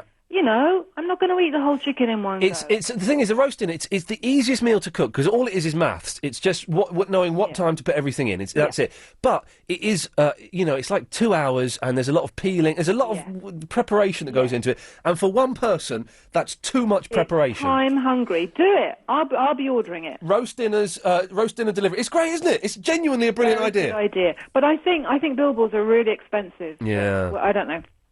But So I'm learning. I won't be putting my roast dinner delivery service on the billboards, that's for sure. So I phoned up. Why are you single? What happened? I think my expectations are too high. So first of all, he didn't die before, because I realised as I said that, I thought, well, maybe he died in a horrific car crash and she's going to start No, he crying. didn't, no. What do you mean your expectations were too high? What, he was a slime ball? He was a bit of a drinker. He chose me over the pub. He was a boozer. When you say, was he actually an alcoholic, or he just like going out with his mates? Like all alcoholics, they're in denial. Yeah. Oh, yes. And, I just think that, Oh, Fiona. Oh, it's tricky. But listen, Ian, I've just been to yoga, and I was really okay. chilled out, and then hanging on, I could feel my heart. It's the first time I phoned LBC. It's good, isn't it? I feel really stressed. Is yoga any good? Because I'm thinking of doing it. Oh, it's fantastic. And listen, I heard you talk about your sister the other night. Yeah. I'm one station up from Brockley. I'm in Honor Oak Park, and there's a fantastic Iyengar Yoga Centre in Deptford. It is so good. Iyengar yoga. Really, really good. What is Iyengar yoga? Because this may be the ones I'm going to do. Yeah, you use props to help you get into the pose. So you, if you're a bit stiff, Yes. everyone's different. Yeah. It helps you understand what the pose should feel like. Okay. So they use bricks and bolsters. Sorry, bricks. Bricks, so you can sit on. If you've got very stiff hips, and a lot of men are stiff in the hips. Yes. You raise your pelvis, so you can understand, what it should feel like. Okay. But so you should do it. It's really good. Okay, well I might do that. Get the gym, because I heard you talking last night like you're in a fishbowl and everyone's looking at you. Sounds horrendous. Well, they've just changed the layout of my gym so that when you go for like a private lesson, like a boxer size, it's like in the round and everyone's there on their running machines and stuff watching you, and it doesn't strike me as... No, it's not I good. hate the gym anyway. Waste of time. All right. So I just wanted to say, and I'm sure you'll find a loophole in this, but I used to work on the stock exchange, and the stock exchange motto is dictum meum pactum, which means my word is my bond. And I agree with you. I think it's usually like a bit public schoolboy, waste of time. Yeah. But I think, actually, I've just bought a wardrobe in Whitstable, and Where is two this story going? two men just delivered it, right? It was so funny. My sister had a wardrobe delivered today. Did you? Well, there are more and more parallel. You're not my sister, are you, Fiona? No. But get this, right? I was in Whitstable last week. I gave them cash, and I thought, I may never see this guy again. Yeah. Anyway, he's just turned up with a wardrobe, and I was thinking, dictum meum pactum. My word is my bond. I'm thinking, dictum meum pactum. Nice one, dictum. Woo! And you know what, Ian? Yes, you know what's Fiona. so funny? Go on. He said, "Can I use your loo?" And I went, "Oh no!" The thing is, you're not allowed to say no. Actually, I'd rather you didn't. I know. Which is wrong, because you should be able to. If they're asking, you say no. Actually, I am a little bit funny. Get this right. Once I did a job ages ago where I had to get up at 2:45 every morning, and I would get a cab, would pick me up about 3:20 and take me to work in the morning, and it would pick up a friend of mine first, then it would come pick me up, and I got up one morning, went out, the guy rang my phone and said, the cab's downstairs, mate. All right, I'll be down in a minute. I went down, the cab driver was getting back into the cab. And I said to my mate, where's he just been? And he said, he's just been in your garden, had a wee. And he'd gone to the toilet in my garden. And I just thought, well, that is inappropriate behaviour. That is, but it's not the worst. I remember being at a party when I was very, very young, and one of my friends peed in the corner of the room. Oh, Fiona, on that rather squalid note, I think... Good night, and great show, Ian. Thank you very much, Fiona, yes. I don't want those stories, but thank you. 0870 90 90 973. The motto for the stock exchange, well, you'd sort of expect it, really. Cheryl's in Kent. Hello, Cheryl. Hi, Ian. Hello there. Now, look, read this cat. Be afraid, be very afraid, OK? Of what? You could suffer serious damage when you're trying to get it into the box. Oh, I've scratched a flippery already, yeah. Right, well, a little tip. Yeah. It's a two-man job. Uh-oh. You both got to wear thick coats. Yeah. Big, thick leather gloves. Oh, God. And as fast as one's shoving it in, you'll find the cat's turning around to come out. There's only going to be me that can... There's only going to be me there to do it, though. That's the thing. Oh, what sort of box are you going to use? A big plastic one with a grill on the front. You got to take the grill off and... Proper cat box. Oh, it's a proper cat box. Yeah. There's no messing around it. And it's going to be... I'm going to have to be a little bit rough with her. Oh, definitely. Yeah, I'm going to have to, grab her and shove her in there. Poor little thing. I mean, she's terrified because she was really badly beaten as a kitten, She's all over the place. But it has to be done. It's for her own good, and I must remember that. Yeah. But you could try wrapping it in a towel. You might be better off wrapping it in the towel and stuffing it in, and leave it and the towel in the box and just shut it, yeah? Yeah, that's an idea. But when we finally got this cat to the vet before, we'd had a real battle with it and been lacerated even though we had protective clothing on. Yeah. We got to the vets and he opened up the cage and he just pulled it out and it sat there. And I'm thinking, hello. And then he did the injections, whatever. And then when it came to putting it back in, I said, right, I'll give you a hand here. Start putting on my gauntlets, Yeah. And he went, oh, it's okay. And he just picked it up and put it back in. One of those damned cat whisperers. Oh, I don't know. What's going on? I mean, do they put that catnip on their hands or something? Maybe they do, because my Velvet was always... She's not so bad now, because now she knows that she's getting in the box, I'm going to win that one, so she sort of goes along with it. But she used to fight and struggle. And then at the vets, the vet would just put her in and it'll be fine. There's something weird there. Well, I think they just know, don't they? They think I'm going to show them up and just not to play up. Yes. Cheryl, I've got to go. Thank you very much for that. I will let you know next week how it goes getting that cat in the box. 0870 90 90 973. It's the travel news now. Is it Alan or is it Maggie? It's Maggie. Hello, Maggie. Thank you very much. How are you doing? I'm fine. How are you? You're with us for the whole show now? For the whole show. Excellent stuff. Well, I'll make sure the long haul. I'll introduce you. Ladies and gentlemen, it's the travel news now with Maggie Doyle. Thank you very much. Well, the Westway has a lane blocked coming into town at the Paddington Slip. That's because of a broken down car. Not causing too many delays, though. In Egham, Windsor Road, the A308 is closed with a police incident between the A30, that's the Runnymede roundabout, and Priest Hill. In Haringey, Green Lanes, the A105, it's slow heading northbound. Traffic looking a lot better now on the M4 at Junction 6 for Watlington after an earlier accident was causing lots of delays for people heading out of town. Delays on the A10 in Stamford Hill. That's because of temporary traffic lights that are in place at Manor Road for the roadworks. The Blackwall Tunnel has reopened southbound after a broken down car, but it's still a bit heavy. In Farnborough, the A21 closed both ways because of that burst water main at Fantail. Now there's delays around the diversion route at Keston Mark, but the A21 itself moving a lot better. Over on the tubes, the Piccadilly line currently has severe delays because of a signal failure at Earls Court, and there's delays on the Victoria and Circle lines. No problems on the trains, but you can check out this weekend's engineering work on the tubes and the trains on the LBC website, lbc.co.uk. LBC 97.3 Travel, your next update in 30 minutes.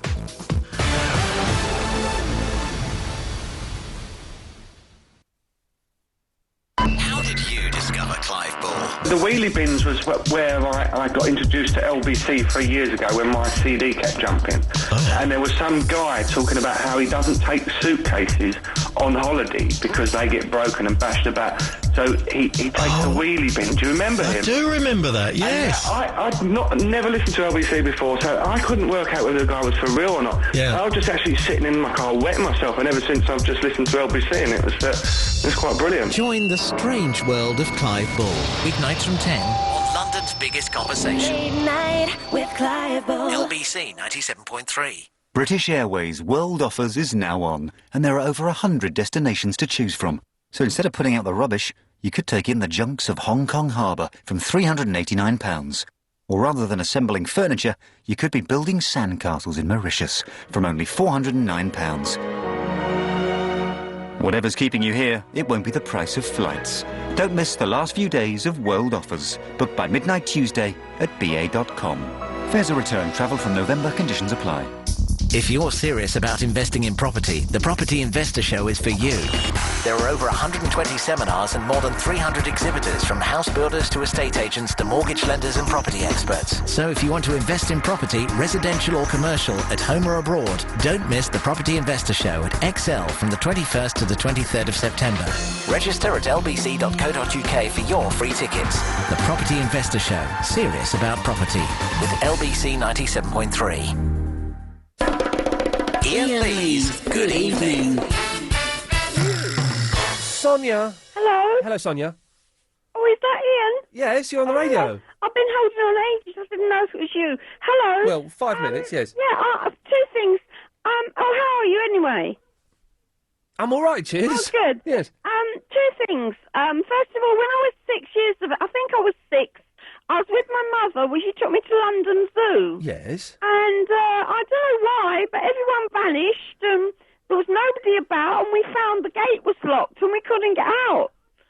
And of course we didn't have mobile phones in those days. No. We had to climb over the gate. It was quite high. Yeah, it would be at London Zoo to stop the monkeys getting out. We couldn't see anybody around, and we climbed over and got out that way. So did no one come around saying, "Zoo's closing"? No, nobody. We'd no idea it was being shut. Wow.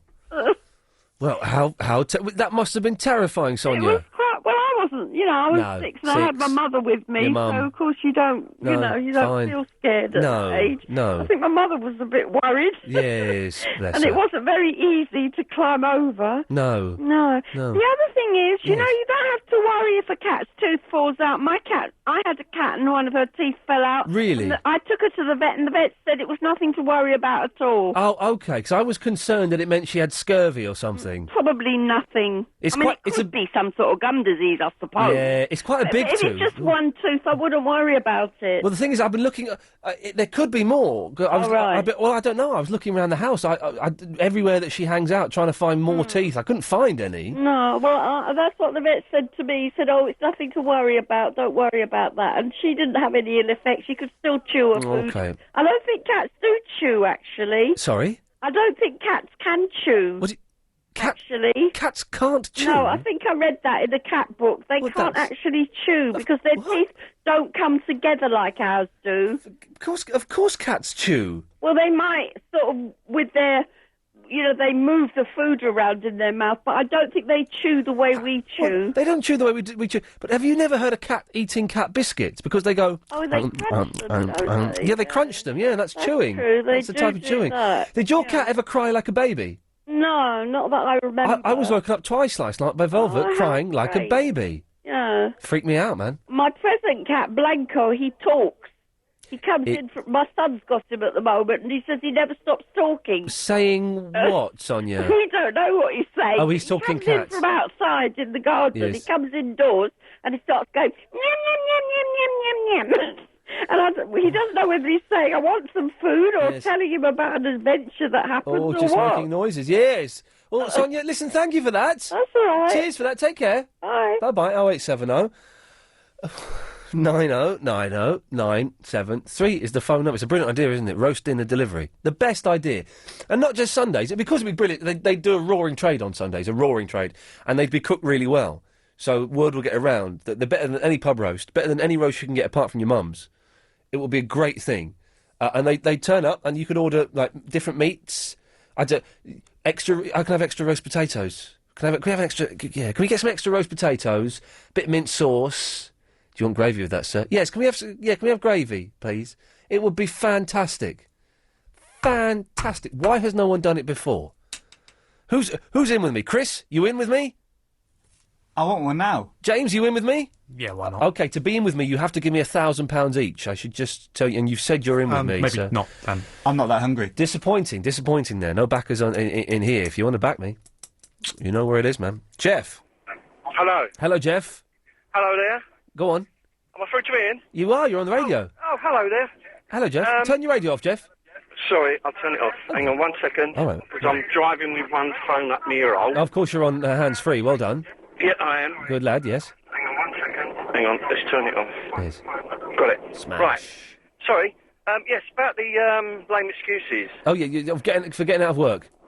Or getting out of anything. Getting out of anything. Well, my mate who I work with phoned in and said he had a gnat bite in his leg and he couldn't come to work. Right. And that's it? And then we lost Jeff? Well, that so far, that is the best entry we've got. I should remind you that Soft UK has kindly... softuk.com has given us Tiger Woods PGA Tour 08 for the Xbox 360.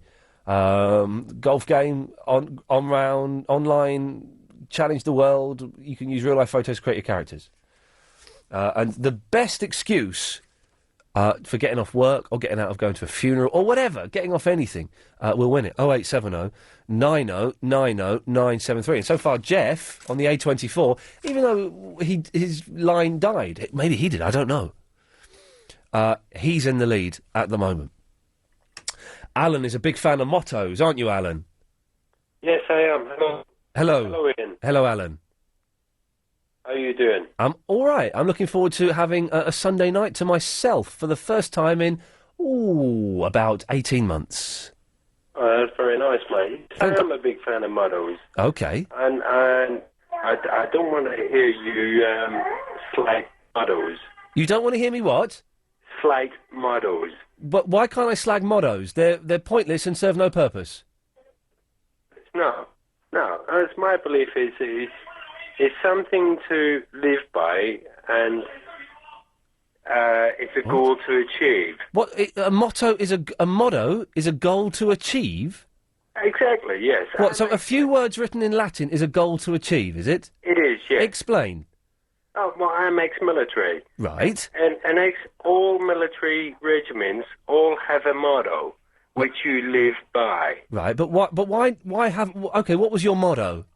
Well, my motto, I was in the signals, and it was Sordacito. It was swift and sure. Swift and sure? Yeah. What does that mean, Alan? It's swift and sure. It's for the raw signals. And OK, I'll ask you again. What does that mean? Swift and sure. Yeah, you're just saying it. What does it mean? What does it mean? What does it mean? Well, swift is rapid. Yeah, OK, so rapid and accurate. But in what respect? So, Alan, you're living by these three words, but you can't tell me what they mean. Well, I can tell you what Well, then tell me what they mean.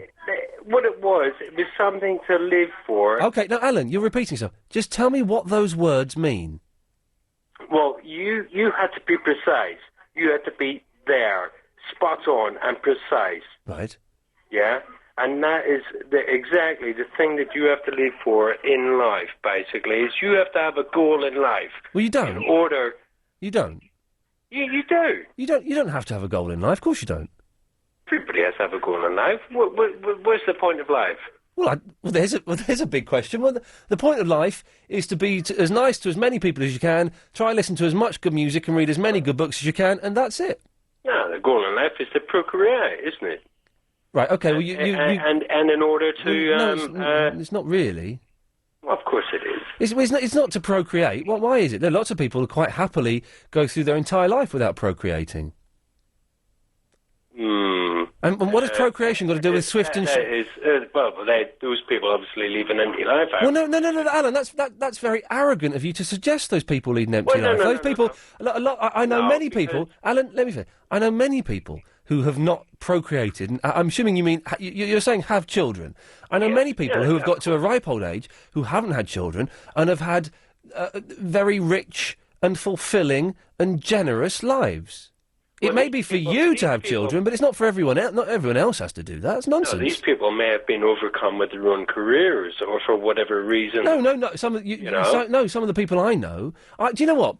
Having a child is one of the most selfish things you can do. I think you're going to upset quite a lot of few people. No. It's one of the only reason you have a child is because you want to have a child. That's the only reason people have kids, is because they want to have kids. Now, if that's not selfish, Alan, I don't know what is. No, I don't think so. No. Well, why are we here then? I can't answer that question. And what has that question got to do with mottos? Oh, no. Okay, Alan, I'm going to let you go because you're a fruitcake. All right. Here we go. That was hard work, wasn't it? So we've gone from... The mottos are good. Swift and sure, which he explained... He defined swift and sure by just saying swift and sure slowly. Man alive. If ever I needed proof that mottos are pointless, that man was one of them. He was living by 3 words that he didn't know what they meant. And yeah, having kids is one of the most selfish things you can do. I'm not judging people for doing that. I may have kids one day. But you can't dismiss people who haven't had kids as being career worshippers and being selfish, you know. Some of these people are the most altruistic people I know. Anyway, 0870 90 90 973. We'll speak to Kim in Thamesmead in a minute. More of your calls after the latest LBC News. Run my own business? What, with no experience? Then I found out about Learn Direct Centres. They've got loads of courses, so I did. Starting a business for motorbike couriers who spend 50 hours a week risking life and limb only stopping for a quick sandwich by the side of the road. For a wide range of courses from top-up skills to MVQs, visit learndirectskills.co.uk. Now I'm running my own business. Restoring motorbikes instead of getting knocked off them. Learn Direct Skills and Qualifications. Ready when you are. On 97.3 DAB and online. London's biggest conversation. LBC.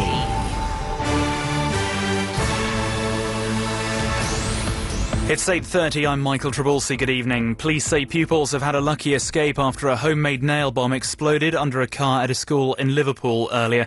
The device, thought to be a large firework with nails buried in it, went off inside a teacher's car only minutes before the end of the school day. A 6th suspected case of foot-and-mouth disease is being investigated in Surrey tonight. Around 40 cattle feared to have the disease have been killed on a farm within the current 3-kilometre protection zone, which was set up after the latest cases emerged near Egham. The former Conservative Cabinet Minister Lord Gilmore has died in London tonight at the age of 81. He died in West Middlesex Hospital following a short illness. He served as the Defence Secretary in Edward Heath's government in the 1970s. In sport and in the Rugby World Cup tonight, hosts France are playing Ireland, who can effectively knock them out. The score is currently 9-0, though, to France. And in Farnborough, the A21 is closed both ways because of a burst water main at the Fantail. There are delays around the diversion route at Keston Mark. Stay with us. Your next travel update coming very soon indeed. We'll keep London moving this evening. London's weather overnight cloudy and dry, mild and muggy with a low out of town of 7 degrees, a bit warmer, 15 degrees if you're in town, and sunrise in the morning is at 6:44. This is LBC at 8:31. Why do people say the world is getting smaller? It isn't, you know. It's as big as it ever was, with as many unique places to visit as there ever were. We should know at British Airways we fly to more of them than most. North, south, east and west, more than 140 destinations across the globe. And because we go there, you can go there too. In fact, our schedules are designed to make it easier for you. Perhaps that's why last year alone more than 30 million journeys were made with us. So once you've decided where in this big wide world you want to go, visit BA.com. Upgrade to British Airways. Iain Lee's Good Evening. 0870 90 90 973 is the telephone number. After 9 o'clock, we're going to have Prince almost live. Almost live. Chris has gone off to put his blank cassette into the tape player and press record and play and record it off the radio or something. I don't quite know what he's doing. Anyway, we're going to have that a bit later on. Kim? Hello, Ian. Hello, Kim. What can I do for you? Yeah, thank you. What can I do for you? I'd just like to tell you about the time my friend got locked in the Drovers at the Old Kent Road. Got locked in what, sorry? In the Kentish Drovers up the Old Kent Road. Oh, yeah, go on. She was talking to this fella all night, and she disappeared. And the time came, and it was time to go. And I looked for her, and I couldn't find her. So I got a cab home. And then the next day, she rang up. She was really shouting at me. She'd got drunk and fell asleep on the toilet. Oh, dear.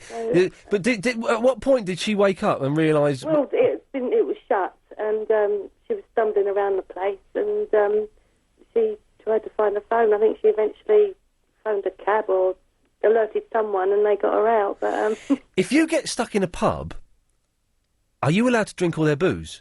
I think she was probably so hungover that she probably didn't want anything else. I would still. Well, in the old days, I would have caned as much of that stuff as I could have done.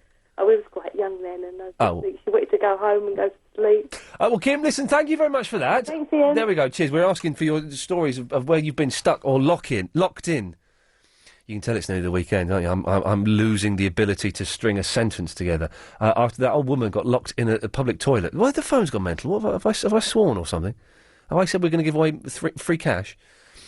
Woman got stuck in the toilet. What else are we doing? Well, what are we doing? I can't remember. Oh, yeah, billboards, and are they worth getting? Because we were thinking of maybe getting a billboard, but I don't think I probably will now. It sounds like they're ridiculously expensive. 0870 90 90 973. No one has called in to say, yes, Ian, I shall be cycling around London on Sunday because that's a brilliant thing to do. No one's done that. And also, mottos. There's no point in them. Is there? The dullest, stupidest, most pointless things around. 0870 90 90 973 is the telephone number. Alistair! G'day, Ian. How you keeping, mate? All right, mate. What can I do for you? Do you mind if I speak to you and impersonate my voice? What? Can I impersonate my voice and be someone else while I'm talking to you? Can you impersonate your voice? Yeah, do you mind? Go ahead. I'll pretend to be my manager. Okay. Good afternoon. Good evening. This is Derek here. Hello, Derek. Ian. Yes. Ian, have you finally managed to see Mr. Majestic yet, as you know? Mr. Majestic? Yes, do you remember a few months ago I called regarding Mr. Majestic, the film with Bronson, Charles Bronson? The melon farmer. The melon farmer. Vietnam vet. No, I haven't seen that, and I must have a word with Clive Bull, because I believe that also that night you phoned up Clive Bull to talk about it. No, not guilty, Your Honour. That was someone else who actually managed to listen to me speak to you. Oh, okay. And they rang back to confirm they've seen it and they enjoyed it. Okay, and they had the same name and the same voice as you? Not particularly, not to my knowledge. Okay, because Clive Bull did say he was going to buy the Mr. Majestic. Oh, congratulations. But I don't know if he did, and I was going to borrow it off him if he had bought it. Would you like to borrow my copy? I'd love to. All right, fantastic. We'll send it in. How?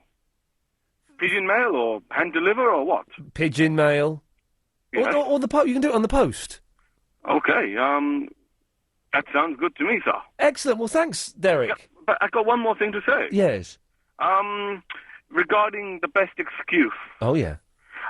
I won't tell you what I do for a living, as you know, but one of my colleagues who does the same job as me phoned in to say that he can't come into work today because he went to a concert the night before and his ears hurt. And that's why he phoned in sick. Okay, well, that's not going to win you the computer game. Thank you for that. Saya, konbanwa. Konbanwa, how are you? Yeah, I'm good. How's it going? Is the Japanese word for a little Giotto? Giotto. Giotto. Chotto. Chotto. Does that mean a little? Yes. Okay. Not in a way, okay. I can say that. Or hirai... And I say that. Or hirai kudasai? Does that mean come in? Ohairi kudasai, yes. Ohairi kudasai. Yes. And, ohairi kudasai, dozo kochire. Yep. There we go. Come this way. Thank you. Thank you very much, ladies and gentlemen. I'm back on the track. I'm getting better. Yeah, you can invite Japanese person anytime, yeah? I can invite my Japanese person into my house at any point. That's good. Anyway, Si, what can I do for you? Yeah, you said, Kore ikura desu ka? I don't know which one. No, ask me in Japanese. Kore wa ikura desu ka? Kore wa ikura desu ka? No, but ask me which one. Kore wa ikura desu ka? Dochi desu ka? Dochira desu ka? Kono tokai wa desu ka? This watch? Toke, yeah? Toke, there we go. So I'm getting there slowly. Anyway, Si, yes, you called in not to speak the mystical Japanese language with me, but to make a groundbreaking point that's going to change the direction of this radio show. Yeah, definitely. So you said your fox doesn't eat cats, yeah? Foxes don't kill cats. Oh, it doesn't even eat. Well, it can eat them, but it won't kill them. Oh, so it can eat it alive, I mean? It won't eat it alive, no. Okay. Does it eat a fox? I mean, no. Does it eat dog? I mean... Do foxes eat dogs? Yes. No. But my neighbour's dog disappeared the other day, and I think the fox ate it. What clues do you have that it might be a fox? Because I think they were barking at each other. Right. Not on the day it disappeared, but some other day. Yeah. And I just thought maybe he ate it, maybe. But you see, that's the only evidence you have that the fox ate the dog because the dog was barking at a fox. I thought. If you said yes to my first question, Yes. I thought I would maybe go to my neighbor. Yes. And say I've got evidence. Foxes eat dogs. Maybe the dog just ran away. No, it wouldn't. Okay. Okay. Okay, I'll put another question in. Yeah, please do, sire. That's okay. So what about the other way around then? Right. That dog eat fox. Dogs do not eat foxes. No. No, not even. But they do them when they use Sire, you're very excitable tonight. What's wrong?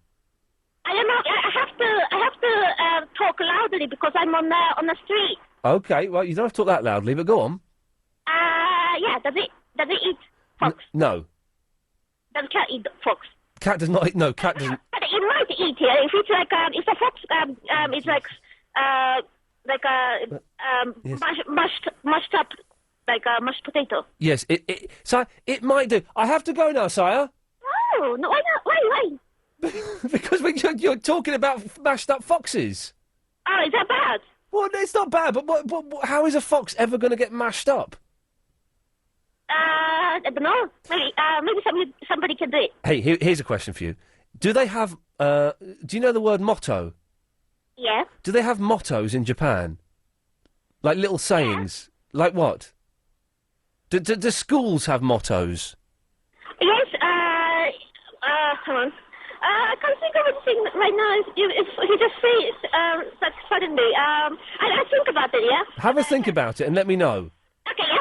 All right, then, sayonara. Okay, sayonara. Bye-bye. Bye-bye. Bye-bye. That's Saya, who's helping with my Japanese, and she's just adorable, we think. 0870 90 90 973 is the telephone number if you want to give us a call. Now, here's a weird thing. Chris was telling me about his friend the other day who invited Chris out to London, Covent Garden, this weekend. And Chris was like, well, what are you going to Covent Garden for? Oh, just to hang out, because it's like busy and there's stuff happening there and stuff. Is that what? You're going to go to Covent Garden just because there's stuff happening there and it's busy? Yeah. Well, why would anyone want to go? I know that there's like jugglers and stuff in Covent Garden, but that's a good enough reason not to go. Because, as we all know, jugglers and those people who paint themselves silver and pretend to be statues, they are the worst acts, and I use that term very, very loosely, that you can get in the world. Just awful. I used to have my next-door neighbour years ago, old guy and his wife, used to live next door to my mum. I remember them once saying that they were going to go to Heathrow Airport Saturday afternoon. We said, well, where you go? You flying out? No. You meeting some people? No. What? Why are you going to Heathrow Airport? Oh, just for the atmosphere, do a bit of shopping. So that was it. They were going to go to Heathrow Airport just to hang out for the atmosphere.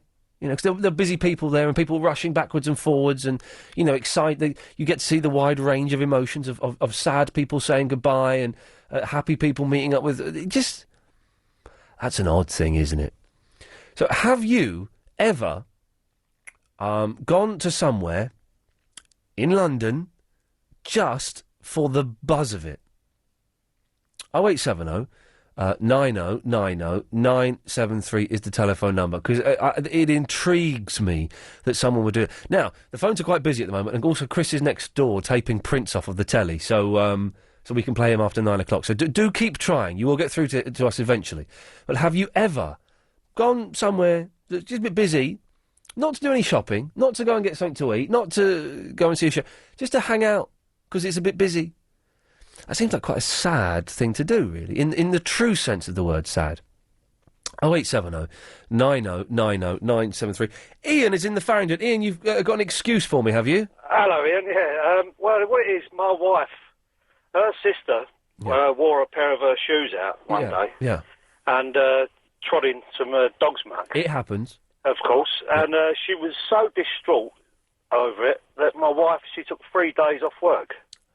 Excuse me? Yeah, I don't know. Unbelievable. She didn't even have to clean them, she just threw them. But, I mean, she was so, like, distraught about it. Where's the distress in that? It's annoying, and it's more annoying for blokes, because if you get it on a trainer that's got, got grooves in it, that's a tough job to clean. But a woman's shoe, you can just wipe it clean. No, they just went straight in the bin. Wow. And she got 3 days off of work? 3 days off work, yeah. All right, listen, Ian, Chris, Ian's in the lead so far for the Tiger Woods game for the 360. Thank you for that, Ian. Let's quickly go to Kathy. Hello, Kathy. Hello there. Hello. How are you? I'm fine. You're very posh. No, I'm not. Oh, OK. You're putting on a very posh voice. Just plain and simple. Well done, you. Cehi wiltu and wiltu gymai hinye. Sorry? Cehi wiltu and wiltu gymai. What's that? How are you? Are you well? In what? Gaelic. Oh, is it? Oh, I. Huh? Yes, OK. I'm ringing up about a motto. I've got really itchy ear. Go on, yes. If it is to be, it is up to me. Right, and what's that a motto from? Can't remember. I think my father used to. I have it on the wall, and when I get depressed or fed up, I think I'm not going to accomplish what I want to. Yeah. I look at it, and I just... But is that a motto, or is that just a saying? Because there is a difference. Yeah, I suppose. But it's a little thing that gives you... Pleasure. Urges, well, yeah, gives you the urge to get on with life and do things. OK. I'm always dubious of these affirmations and things like that. But if it works for you, Kathy, then that's good enough for me. Good. Thank you, Kathy. You're welcome. Bye-bye. 0870 90 90 973. It's the travel news now with Maggie Doyle. Thank you. The A10 Bishopsgate is closed with a police incident between Artillery Lane and Chamomile Street, just to the east of Liverpool Street Station. The Westway has a lane blocked coming into town at the Paddington Slip. That's because of a broken down car. Slow at the Blackwall Tunnel, still southbound after an earlier broken down car caused problems in the tunnel. All lanes are open now, but it's still pretty heavy. In Farnborough, the A21 remains closed this evening with a burst water main at the Fantail. There's delays around the diversion route at Keston Mark, but the A21 itself moving much better. In Haringey, Green Lanes, the A105, it's slow heading northbound. Also slow on the Hammersmith flyover on the A4 coming into town at Tolgarth Road. Over on the tubes now, and the Piccadilly line has severe delays occurring following a signal failure at Earl's Court. There's also delays on the Victoria line, and Croxley Underground Station is closed with a power failure, and that's going to be affecting the Metropolitan line. LBC 97.3 travel, your next update in 30 minutes.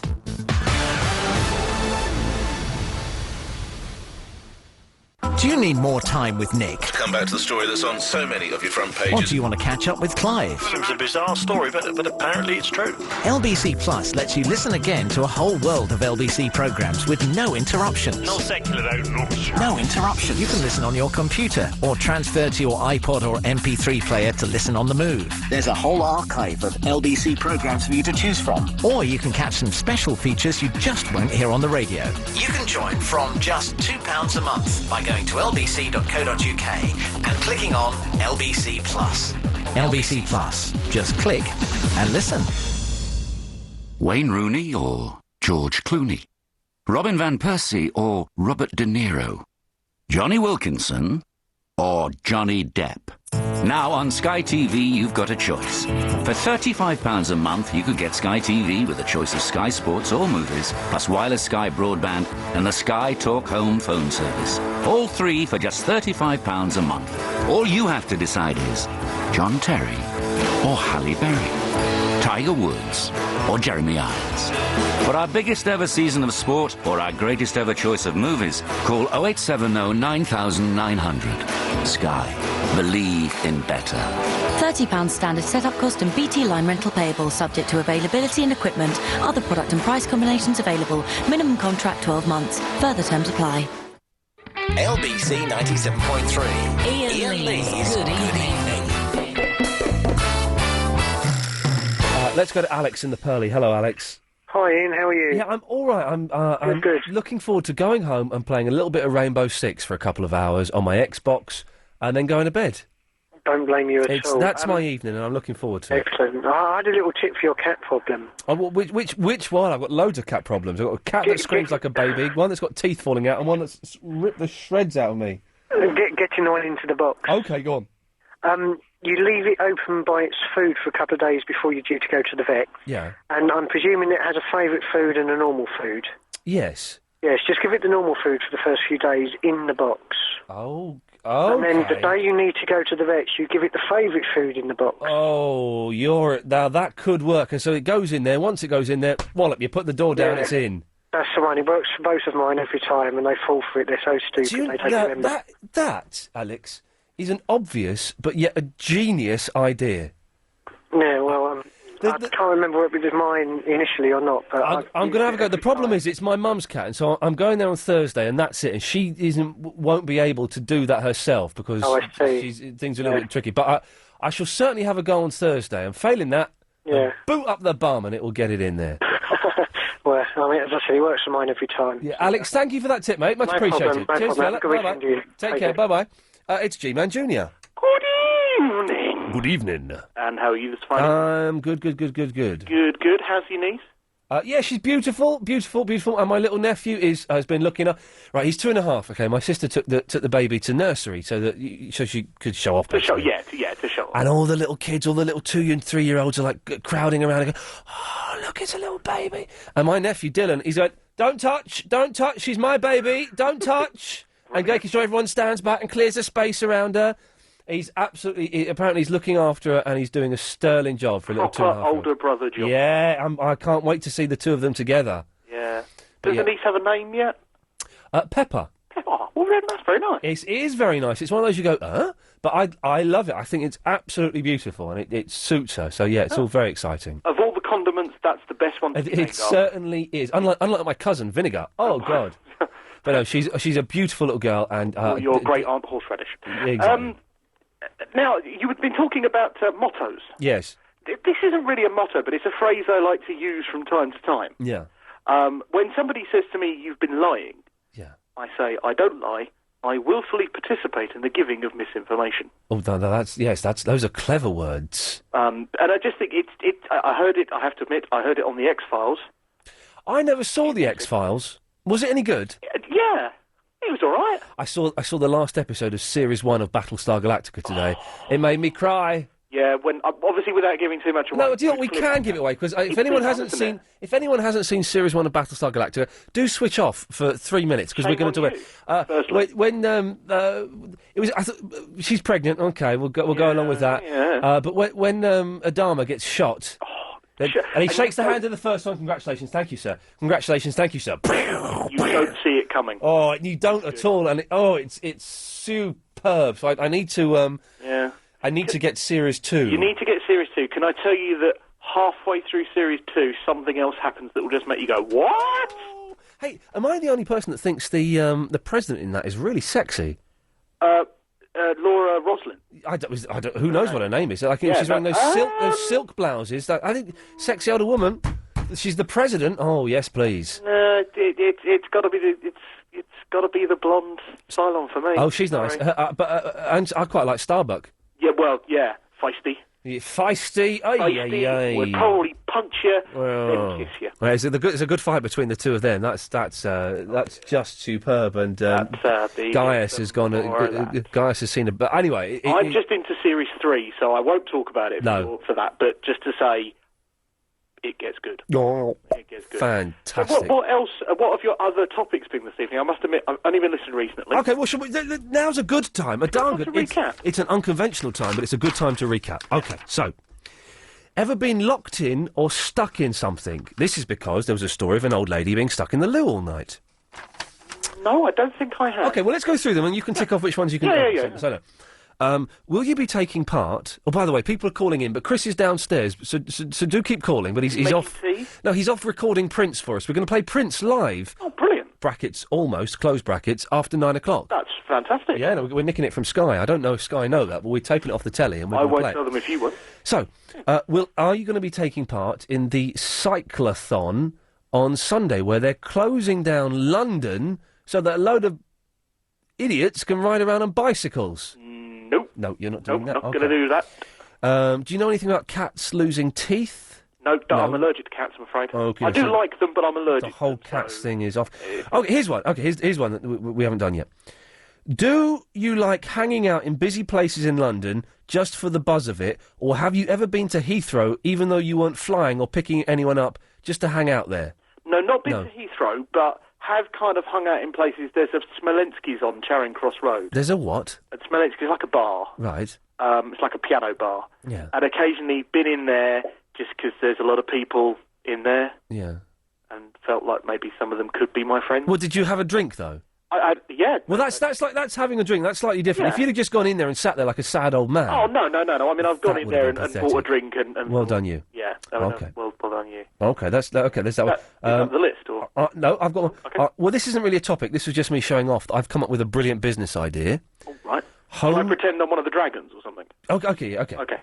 So, our next person to go into the den is Iain Lee. Iain is a host on LBC 97.3, and he needs £50,000 for 15% of his business. Don't forget the rules of Dragon's Den state that to get the money, to get the deal, Iain has to get all of the money he's asking for. Hello, Dragons. It's nice of you to let me come here. Good evening, Iain. Thank you. That's Duncan Bannister. I've come up with an idea that I think will make us £1 million within 3 years, and I need £50,000 for 20%, or whatever I just said. Yeah. Now, we can all get pizzas delivered, Chinese food delivered, Indian food, and nowadays, in the year 2007, even Thai food, even though it's like Chinese food. Well, what we can't get delivered is a good old-fashioned English roast dinner. Well, now you can with roastdinnerdelivery.com. You just phone up or log on online and order your roast dinner. Beef, turkey, chicken, lamb, pork, or nut roast. You can have extra potatoes. You can have no parsnips if you don't want them. You can have more gravy or mint sauce, and we'll deliver it to you piping hot in just 40 minutes. I don't like it. I'm out. Very disappointing. And how is the Minister expected to raise the necessary funds? Clearly the endowment policy mentioned, once surrendered, will provide nothing like enough. The honourable member is misinformed. In contrast to his own party's woeful record on such policies, the endowment in question will be sold through AAP, resulting in a significant fiscal increase over the surrender value. If you're thinking of surrendering an endowment policy, then you could budget for much more by selling through AAP. Call 0845 073 1960. That's 0845 073 1960. Iain Lee's Good Evening. Hey, it's the Standard Man. Standard, Evening Standard Special News. Hello there, Iain, how are you? I'm good, thank you, Standard Man. Nice of you to call in. How's it going? I'm just fine. I'm doing well and I'm fine, and I'm listening to this show and it's good. Good lad, we're getting there. What can I do for you tonight, Standard Man? Yeah, and I'm phoning about the advertising boards. Oh, yeah, the billboards? Yeah, my son-in-law's got a little business. Yeah. And he does advertising, and how he does it, he does it with quad bikes. Go on. You know the quad bike? Yeah, I know them. They're wicked, they are. That's right. It's called Quadvertise. Quadvertise. Well done. You can get it on the internet, and he's got the homepage will give you all the rates. He'll show you his fleet. What he's got a fleet of bikes, trailers on the back with the A-boards, and he will go anywhere, any time of the day or night, wherever you want to go. Are you allowed to drive quad bikes on the road? These are road bikes. Oh. These are bikes for the road. Yes, these are proper licensed bikes for the road. Insurance, tax, and everything. Yes. And there are some you can't put on the road, but these are roadworthy bikes. And what's the website, Standard Man? It's Quadvertise. I shall have a look at that. www.quadvertise.com. I shall have a little look at that. Thank you for that, Standard Man. What are you up to this weekend? I'm going to spend the time with my grandchildren. Fantastic. How old are they? 5 months. Fantastic. We'll have a superb time, Standard Man. Take care. And you, Iain. Speak to you soon, mate. See you later. What a nice fellow he is. Julie. Hello there. Hello, Julie. Right. The cat's tooth fell out. Yes, right? that's correct. Now, it's the whole tooth there. Yes, the whole tooth and the root. Right. No need to take it then. Oh, really? No. Oh, what? Whoa. Why? Why? I thought that would mean that he's got rotting gums or something. They just fall out, you know. Do Like, they really? They get loose and they fall out. It's simple. I think the thing that surprised me is I've never seen a cat's tooth before out of its head. Well, I've seen plenty of mistakes. Oh, well, I've been bitten a few times. Well, I've been doing cat rescues for a few years, and I was scratched to flippery today by this cat, trying to scratch my chest, scratch my leg, scratch my arm. What were you trying to do with it? I was trying to get it to have a look at its teeth, because I was a little bit because right. also it sits there with its tongue sticking out all the time. Does it? Yeah. Yeah, mine does. How old is it? I think she's about 4 or 5. To be honest, I don't know. She's a rescue cat. She was really badly beaten up before we got her. She's only got one ear, and one ear is completely folded over. Yeah. And I think they smacked her jaw in as well because she's always dribbling. There's always a little bit of dribble coming out. So I don't think her jaw's aligned properly, which is a little bit worrying. Well, I wouldn't really take her to the vets. Not if as long as she's okay. Are you sure? Should not even get her checked over. Anything. No. You think it might be more traumatic to take her than not to take her? I do. Okay. I really do. Yes. All right, Julie. Obviously, if she starts displaying signs of infection and going off her food, then take her. But if she's eating, then leave it as it is. Yeah. Julie, listen, I will probably follow that advice. Thank you very much for that. Jolly good. Take care, bye-bye. Right, there we go. 0870 90 90 933. When we come back, a little bit of Prince. Apparently Chris didn't have his microphone near enough to the telly, so it doesn't sound that good. But we will have a little bit, maybe a few seconds, of Prince live after the latest news. Thank you. On 97.3 DAB and online. London's biggest conversation. LBC.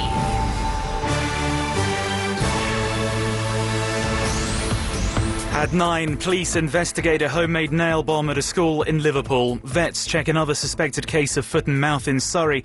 And hear from Prince on his last night at the O2. It's 9 o'clock. I'm Michael Trabulsi. Good evening. Police say pupils have had a lucky escape after a homemade nail bomb exploded under a car at a school in Liverpool.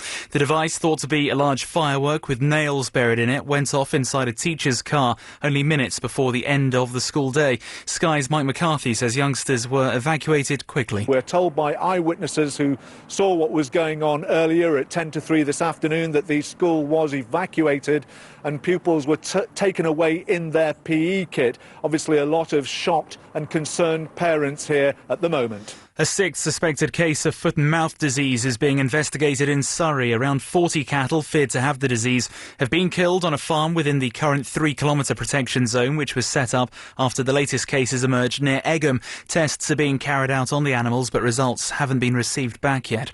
A charity has unveiled an emergency appeal to help youngsters affected by flooding right across Africa. Save the Children has set up the fund to try to stop the suffering of hundreds of thousands of vulnerable children who are particularly at risk of falling ill from waterborne diseases. More than 1 million people, around half of them children, have been affected in 19 African countries. You can donate at savethechildren.org.uk. In sport tonight, it's the Rugby World Cup, of course, and hosts France are playing Ireland, who can effectively knock them out. The score at half-time is France 12, Ireland 3. Now, in the last hour, Prince has started his last show at the O2 after a string of 21 nights.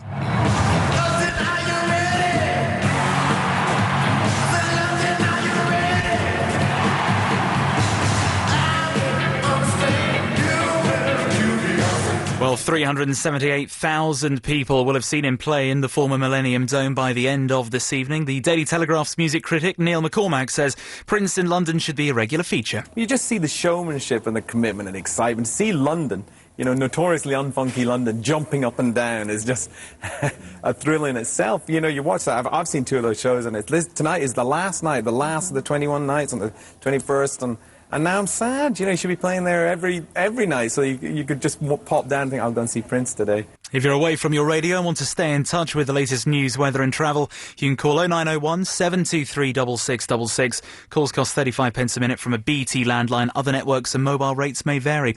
When it comes to travel this evening, there's 2 lanes closed on the North Circular Road heading eastbound at the Great Cambridge interchange. That's because of a crash. And London's weather cloudy this evening and mostly dry, mild and muggy with a brisk southwesterly wind. Lows of 15 in town, 7 degrees out of town. Sunrise in the morning at 6:44 tomorrow, starting off cloudy, but the chance of sunny spells later. This is LBC at 3 minutes past 9. Waiting is pointless.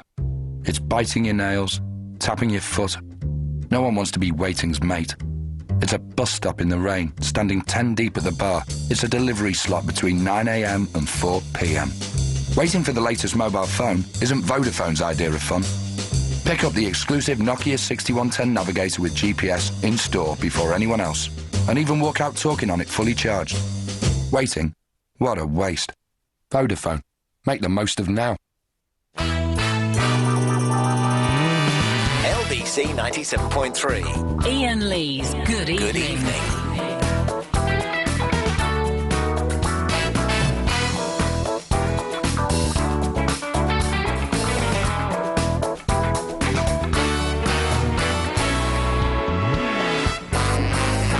Oliva.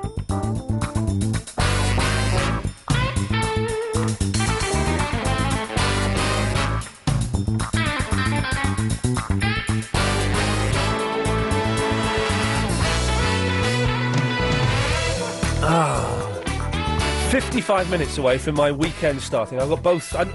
Sunday Night Triple M has finished, by the way. If you don't know, last Sunday's was the last one, and one of the best. So, god damn you, go onto the LBC website and download the podcast. We had 2 hours of mental... It looks like I'm crying, I'm not.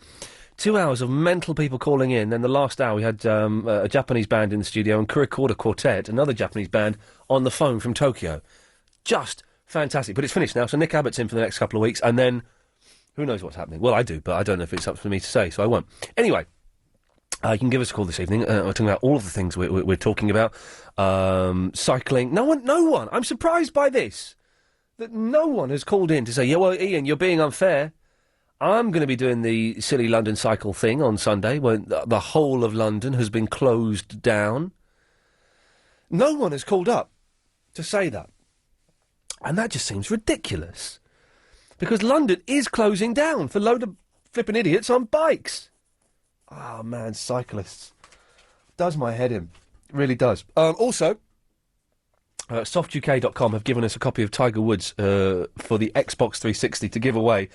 And we're giving it away to the person who comes up with the best excuse that they've given or they've heard to get out of work or to get out of going to a wedding or to get out of anything. Just the best excuse.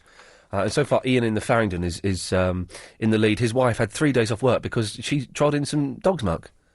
What? How did that work? If you think you've got a better one than that, give us a call, 0870 90 90 973. And in a bit, you heard a little bit of Prince there during the news. We'll play a little bit more of Prince, recorded live about 30 minutes ago. Who has been here the longest? Let me see. It's Sanjay. Hello, Sanjay. Hello, Iain. How are we today? We are good today. Are we? Okay, basically, yes. I'm bringing in... because there's quite an exciting venture I'm going through at the moment. You're going through an exciting venture, are you? Yeah, it's a human implantable chip, which you may have heard of on the internet. It's called a Very chip. A Very chip? Yeah, and basically this chip could be used for basic identification, medical records, right, for the elderly. What? And I was just thinking, what do you think about this? Because it's taken me quite a while to get through to the Londoners, as they're quite tight on something like that happening, as it could be a human right issue. What do you think about this? I don't know what you're talking about. Have you invented this? No, what it is, I'm an exclusive distributor in the UK. It's from America. Okay, so you've bought the franchise. Yes. Right. Well, it's not a franchise. I've got my own company, so I've integrated that product with. But if you're an exclusive distributor in the UK, that means there are other distributors around the world. Yes. So you have the UK franchise for this product. Okay. Yes. Okay. Yes. I've seen Dragon's Den. I've heard them talk like this. I know what I'm doing. Yes. By the way, just everyone who's calling in now, Chris is very busy, but do keep trying. He will get to you eventually. So carry on, Sanjay. No, I wanted your opinion on this product. Well, I don't know what it is. No, what it is, it's a chip the size of a rice. It's a chip the size of a rice. And it injects under your skin where your tricep is. Which one's the tricep? Tricep is where your opposite side of the bicep. Which one's the bicep? I don't know which muscle's which. The bicep is the one in the arm. Yeah, the one in the arm. Yes. Okay, so it goes in the arm somewhere. Yeah, it goes basically behind your arm. Right. and that's the tricep area. Right. Basically, it doesn't touch your blood, or it doesn't affect your body in a dangerous way or anything. It's been approved by the FDA in America. Right, but okay. And in this country, it's classed as a cosmetics product. So I don't need licensing here. But what it is, I just thought I'd bring it up to your attention because it's quite a phenomenal product. And what does it do? What does it do? I explained earlier. It's basically for elderly people, medical records. But elderly people have their medical records at their doctors. Yeah, but it's at their doctors, and what it is, let's say there's someone faints. Let's say they've got a major issue. What's it called? Alzheimer's. Right. Alzheimer's. Okay, and the ambulance come up to the injured person or whatever. They don't know what's wrong with the person. They don't know what allergies they have. They don't know anything about the person. This way, so you're specifically targeting Alzheimer's victims. No, not just Alzheimer's. There are quite a few other medical conditions as well. I can't. At the moment, I'm just mentioning Alzheimer's. Okay, It does sound like you're preying on people's fears a little bit. Preying on people, I don't. That's the problem. That's why I'm asking for your. What do you think about the chip? Because everyone I'm coming across, they always think that they're being tracked wherever they go. Right. And so why not give them even more reason to think that by putting a chip the size of a rice in there? You're right about that, but the thing is, people are actually getting sold mobile phones without telling them that they could be tracked. I bought a new mobile phone today. I bought a BlackBerry Pearl. Yeah, and you didn't. You bought that without knowing that you can be tracked anywhere you go. No, I guess you can be tracked by a mobile phone. Yes, I think everyone knows you can. No, I don't think everyone knows. Well, they can, because the McCann, there's a whole thing in the paper this week that the McCanns have had their steps retroactively tracked. In other words, the police have said, tell us where they were 6 months ago, and people are able to do that. So, yeah, everyone knows now. Yeah, that's what I find. What it is, I find it a bit strange where people don't mind carrying a mobile, don't mind buying a mobile and being tracked, but this chip is causing, this chip. Yeah. Everyone I go up to and just ask them, it's causing them a problem that. Well, it's different. It's different from having a mobile phone, which I have chosen to buy and I can put down and turn off at any point I want, to having something injected in me that's within, that then becomes part of my body. That you surely can see why people would feel uncomfortable with that, can't you, Sanjay? I do see that, but I also see the medical benefits for a lot. So what is the medical benefit? Just that you can tell an ambulance driver that you've got an allergy? Yeah, I mean, if someone has a crash, if you faint, if something happens, there's so many ways that it would help an ambulance or help the hospitals. There's a lot of problems in hospitals where information gets crossed. Yeah, it's cross information, I think they refer to it as. Yeah, they do. But then you'd have to. Then how would the ambulance people know that you had a rice chip in you? Well, they would just basically run it across their arm, and if they have, they have. If they haven't, they haven't. Right. It sounds a bit wishy-washy, Sanjay, and it does sound like those terrible ambulance chaser adverts. Did you have an accident at work? Well, give us a call. And it does sound like you're preying on people's fears a little bit. No, I don't think so, because it's not forced. But you have mentioned so far. You've mentioned Alzheimer's, ambulances, car crashes, hospitals, and crossed information. Those are all scary things. And this it can be scary. Well, that's why I'm saying you're preying on people's fears. You haven't said anything in trying to sell this to me, Sanjay. Yeah, I'm trying to get your opinion. Well, okay. In trying to ascertain my opinion, Sanjay, you have not said one thing that isn't scary, and that, by its very definition, is preying on people's fears. So, okay, you don't mind buying a mobile and being tracked is fine. That's fine by you, is it? That is fine by me, yeah. That's quite, yeah. No, it's not. It's not, because it's two different things. Again, Sanjay, that's another point you've made. You're talking about being tracked all the time. Yeah. That's another thing preying on people's fears. You haven't said one thing that isn't a deliberate attempt to scare people. Everything you said has been scary. I understand what you're saying. Yeah. Say something. Sell it to me in a way that doesn't mention anything that's scary. Okay, wait, listen. Go on. I'm trying to sell it to you first. Okay, try and get my opinion from it. Try and get my opinion on it in a way. Sanjay, listen. Yeah, you've only got a minute left, and you've muffed it up so far. Try and gauge my opinion on it by telling me about it in a way that doesn't involve something scary. Away you go. I bet you can't do it. Well, because you've turned it into a scary thing now. I haven't, mate. I haven't. No, Sanjay, I haven't. You've mentioned being tracked. You've mentioned Alzheimer's. You've mentioned car crashes. You've mentioned all of those things. Okay, try and put it to me. Try and put it into me. Try and put it, Sanjay. Shush. Yeah. Try and put it into me in a way that doesn't mention anything scary. Go on. You can't do it, can you? Because you've already made it a scary product, mate. You can't. What you've done here, you've trapped me. Because no, I haven't trapped you, Sanjay. I haven't trapped you. You have all of those things you have said yourself. Well, I've said something. Tell me something that isn't. Tell me something that isn't scary. You can't, because you are preying on people's fears. You're looking for people's vulnerabilities and their weaknesses, and you're preying on their fears. And therefore, that's why that's one of the reasons. There are many others. We haven't got time to go into them. That's one of the reasons no one's interested in it. Yeah, you see, you're quite a negative guy, though, isn't it? If you think about it. You've asked for my opinion, Sanjay. I've given you my opinion. You're a terrible salesman. I'm not selling it to you. Remember that. Okay, you're a terrible gauger of people's opinions. You present it in a terrible way, and you will never, ever make any money out of it whatsoever. No, you'll see something. I will. I'm sure I will. I feel like Duncan Bannatyne there. What a fruitcake! Travel news now, Maggie Doyle. There's 2 lanes still closed on the North Circular Road heading eastbound at the Great Cambridge interchange just because of a crash. The A3 still a bit busy heading out of town, but it looks like those queues that we had earlier not looking too bad now from Roehampton to the Robin Hood roundabout.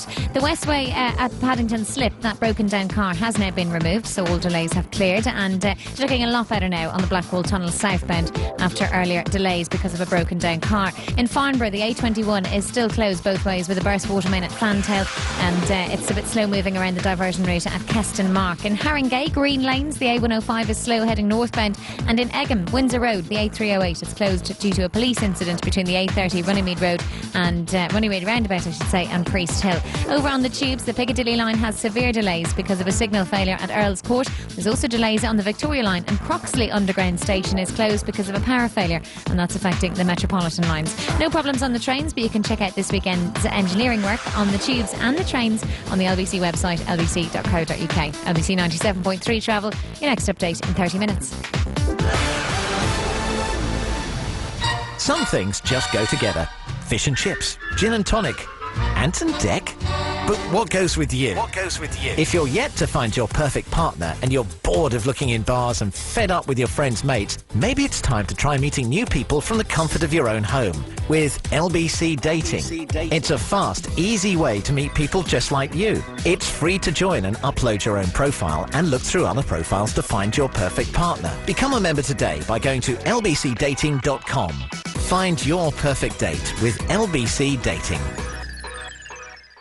Don't get left behind. Take control and build yourself or your business a better future with LBC Learning and Kensington and Chelsea College. Situated in the beating heart of West London, Kensington and Chelsea College offers a staggering range of vocational and academic courses, both full and part-time. To find yourself a better future, log on to lbc.co.uk and click on LBC Learning. Perform, challenge, create your future with Kensington and Chelsea College and LBC 97.3. LBC 97.3. Iain Lee's Good Evening. Oh dear, we just had a delightful conversation with a fruitcake about chipping. And Chris, what did you just tell me when I came through there? I heard once that this is great. The Queen has a chip inside her somewhere, just in case she's kidnapped. Did a bloke called Sanjay sell it to her? Possibly. Could the Queen ever be kidnapped? Has that ever... I think it's just in case. It could happen, I would think. Well, they'll need to know where she is, and I think it happens to, actually, most of the senior royals and probably the Prime Minister. What? Gordon Brown's got a chip in him. Somewhere. OK, well, if anyone knows about that, 0870 90 90 973. OK, Prince, we'll do it now. Shall we play a bit of Prince? Oh, don't forget to call in with the person with the best excuse that they've given or have heard for not going into work or getting out of school or not going to a wedding or something, will win Tiger Woods on the Xbox 360. 0870 90 90 973. We're doing that until 10 o'clock before the Psychic Show. So, Prince, 21 days in London, playing at the O2 Arena. I went and saw him. It was fantastic. I'm not a fan of Prince. And I went to take Fandango, and I came away thinking, actually, he's brilliant. So, it was his last night tonight, and we have got some almost exclusive sound. Basically, they were playing it on Sky, and Chris very cleverly put his tape recorder up next to the telly and recorded it. So the quality's not great, but it's. I don't think anywhere else has got this, have they? I don't know. Anyway, who cares? This is Prince live at the O2 about 50 minutes ago. Yes, sir. Yes, sir.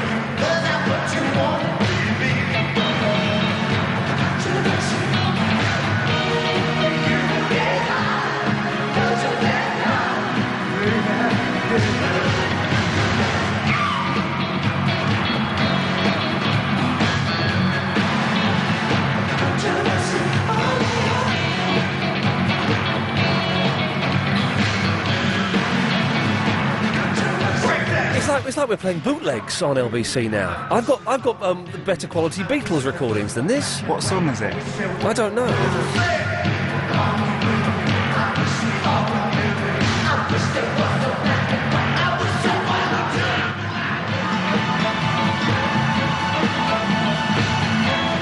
I do know that it's not. I do know this one actually. What Prince song is this? 0870 90 90 973.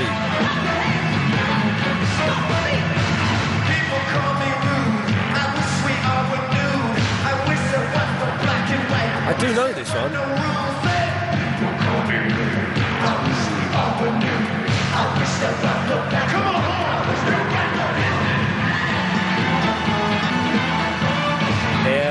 It's controversy, ladies and gentlemen. Lucy Ferguson, the producer of the Psychic Show, who should be doing some preparation, has emailed in. Thank you for that. You can stop calling now. Hang on a second. Line 9, were you going to say controversy? No, I wasn't, actually. What were you going to say? I was going to say I would die for you. Well, that's very kind of you. Thank you very much. There we go. Well, it could be one of... Oh, I don't know now. Anyway, there he goes. He's off. He's off. Thank you for that. I've got some cracking tapes of the Beach Boys live in 1976. I didn't realise we could play audio of that quality on the radio. Excellent stuff, though. And if you missed Prince, thanks, you lose. Some kind of fantastic concert. Line 9, were you going to say controversy? Yes. And it was it? Yeah. Thank you. Nigel! Hello? Hello, Nigel. Roast dinners. You're delivering them. I want one. Well, no, I've not actually set up the company yet. Well, you set my mind going. Now you're talking about chips and rice and the Queen eating chips. And I'm all hungry now. Yeah, well, we weren't talking about the Queen eating chips. No, it's my idea to start up an excellent business delivering roast dinners. It'll work. Where can you get a roast dinner now? I mean, you can get Chinese, like you said, you can get everything. 9 o'clock, 10 o'clock, whatever it is right now. You can't get a roast. I want roast dinner. It's a brilliant idea, isn't it? I want one. Well, Nigel, give me the order. Give me the order and I'll see what I can do. Go on, tell me exactly what you want. Lamb. Lamb, yep. Yeah, lamb with gravy. Gravy, yep. It's okay if it's bisto, as long as it's not lumpy. Okay. I want roast potatoes. Spuds, yeah. Oh, don't, you're torturing me. Do you want parsnips? I want peas. I don't want all dried hard peas. No, everything will be fresh. Do you want parsnips with that? Yeah, I like parsnips. Do you want sprouts? Could do without sprouts. No sprouts. All right, yeah. No sprouts. Okay. Do you want that? We also do Sweet potato mash, if you want. Well, that's nice and special. You don't mess it up with too much. I don't want pulsed up food. No, okay, you want it nice and good. Okay, do you want any carrots? Well, you know, I'm going to scare the carrots in case they're all dried like school carrots. No. These won't be dried carrots. Not from Iain Lee's roast dinner delivery service. These will be perfect carrots, like your mum used to make. Do you want any Yorkshire puddings? Now, the Yorkshire puddings will be Aunt Bessie's, I'm afraid. Well, I'm sort of snob here because I'm Yorkshire pudding with beef. However, I will take it as an extra on the side, with as an extra. And I'm assuming you'd want some mint sauce, would you? Oh, absolutely, but not too nasty and sharp. No, it will be perfect, and the mint sauce will come in its own little pot, so you can put as much of that on as you want. OK, Nigel, we'll be with you in about 40 minutes, and that will be £8.50. That's pretty good. It's not bad going, is it?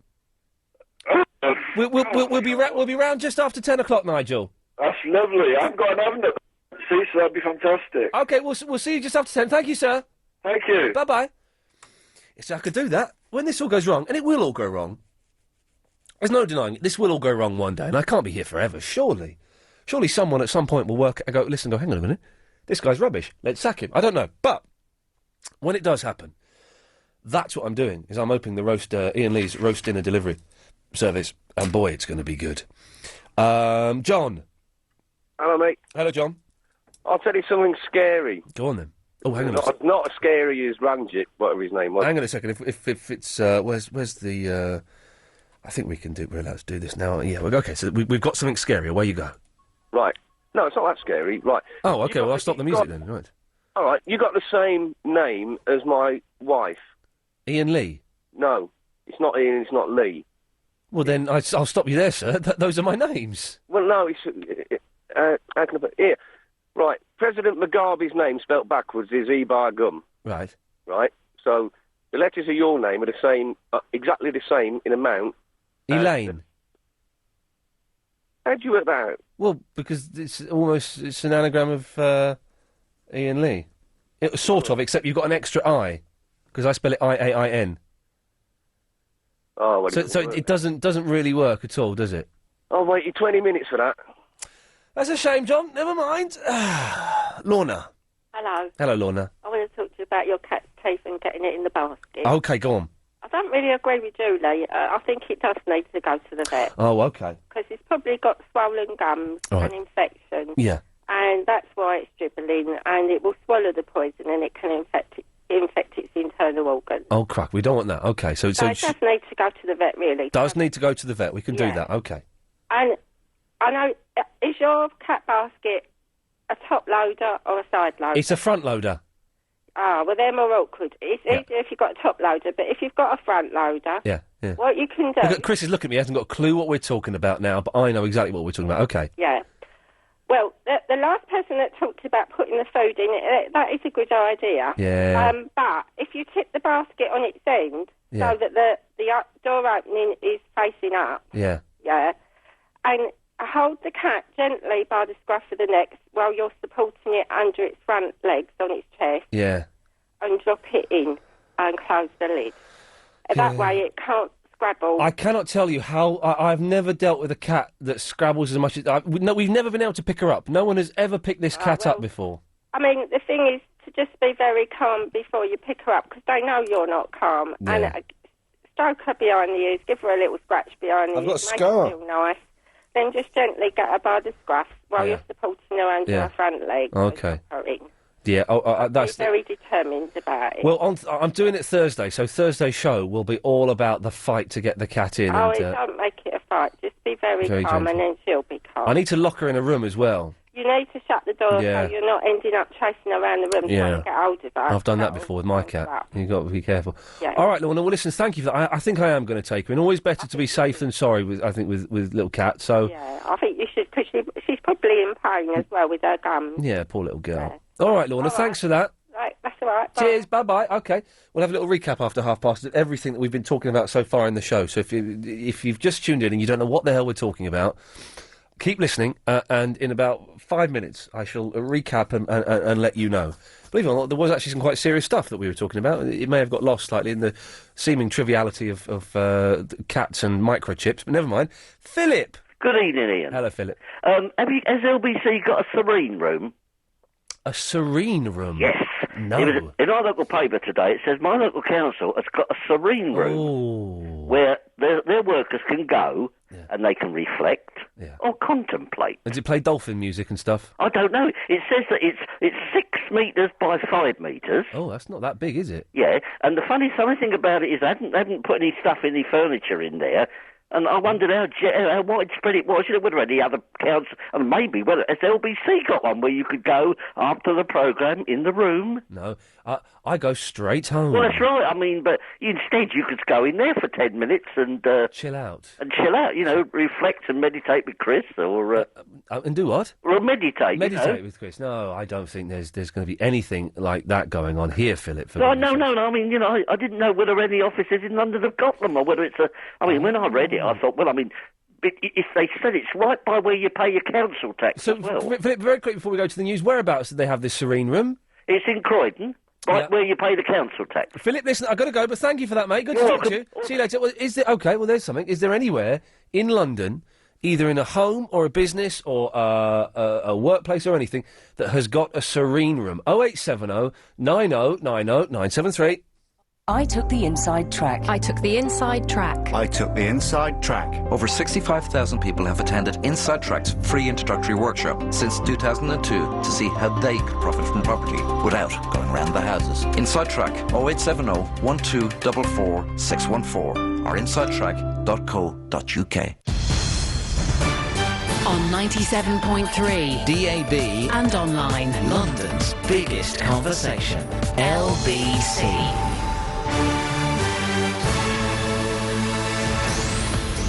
It's 9:30, I'm Michael Trabulsi, good evening. Police say youngsters are lucky not to have been injured after a homemade nail bomb exploded at a school in Liverpool earlier. It happened just before the end of the school day. Officers are now looking at CCTV images for clues as to who left it in a teacher's car. 40 cattle have been killed on another farm in Surrey as another suspected case of foot and mouth is checked out. It's the 6th case to be investigated within a 3-kilometre protection zone in Egham, set up after the latest outbreak earlier this month. ITV has announced it's dropping this year's British Comedy Awards following the alleged discovery of phone vote rigging. A media law firm in Holborn has been called in to investigate alleged issues with the People's Choice Award given to Anton Deck in 2005. It's believed viewers were asked to vote even though the winner had already been chosen. In sport, it's the Rugby World Cup tonight, of course, continuing, and the hosts France are playing Ireland, who can effectively knock them out. The score at the beginning of the first half is France 20, Ireland 3. And in travel, a lane is blocked with an overturned vehicle on the M25 clockwise between Junction 4 Orpington and Junction 5 for the M26. London's weather mild and muggy overnight, staying dry with a bit of cloud moving in. We've got lows of 7 degrees out of town, 15 degrees in town. This is LBC. The time now is 9:31.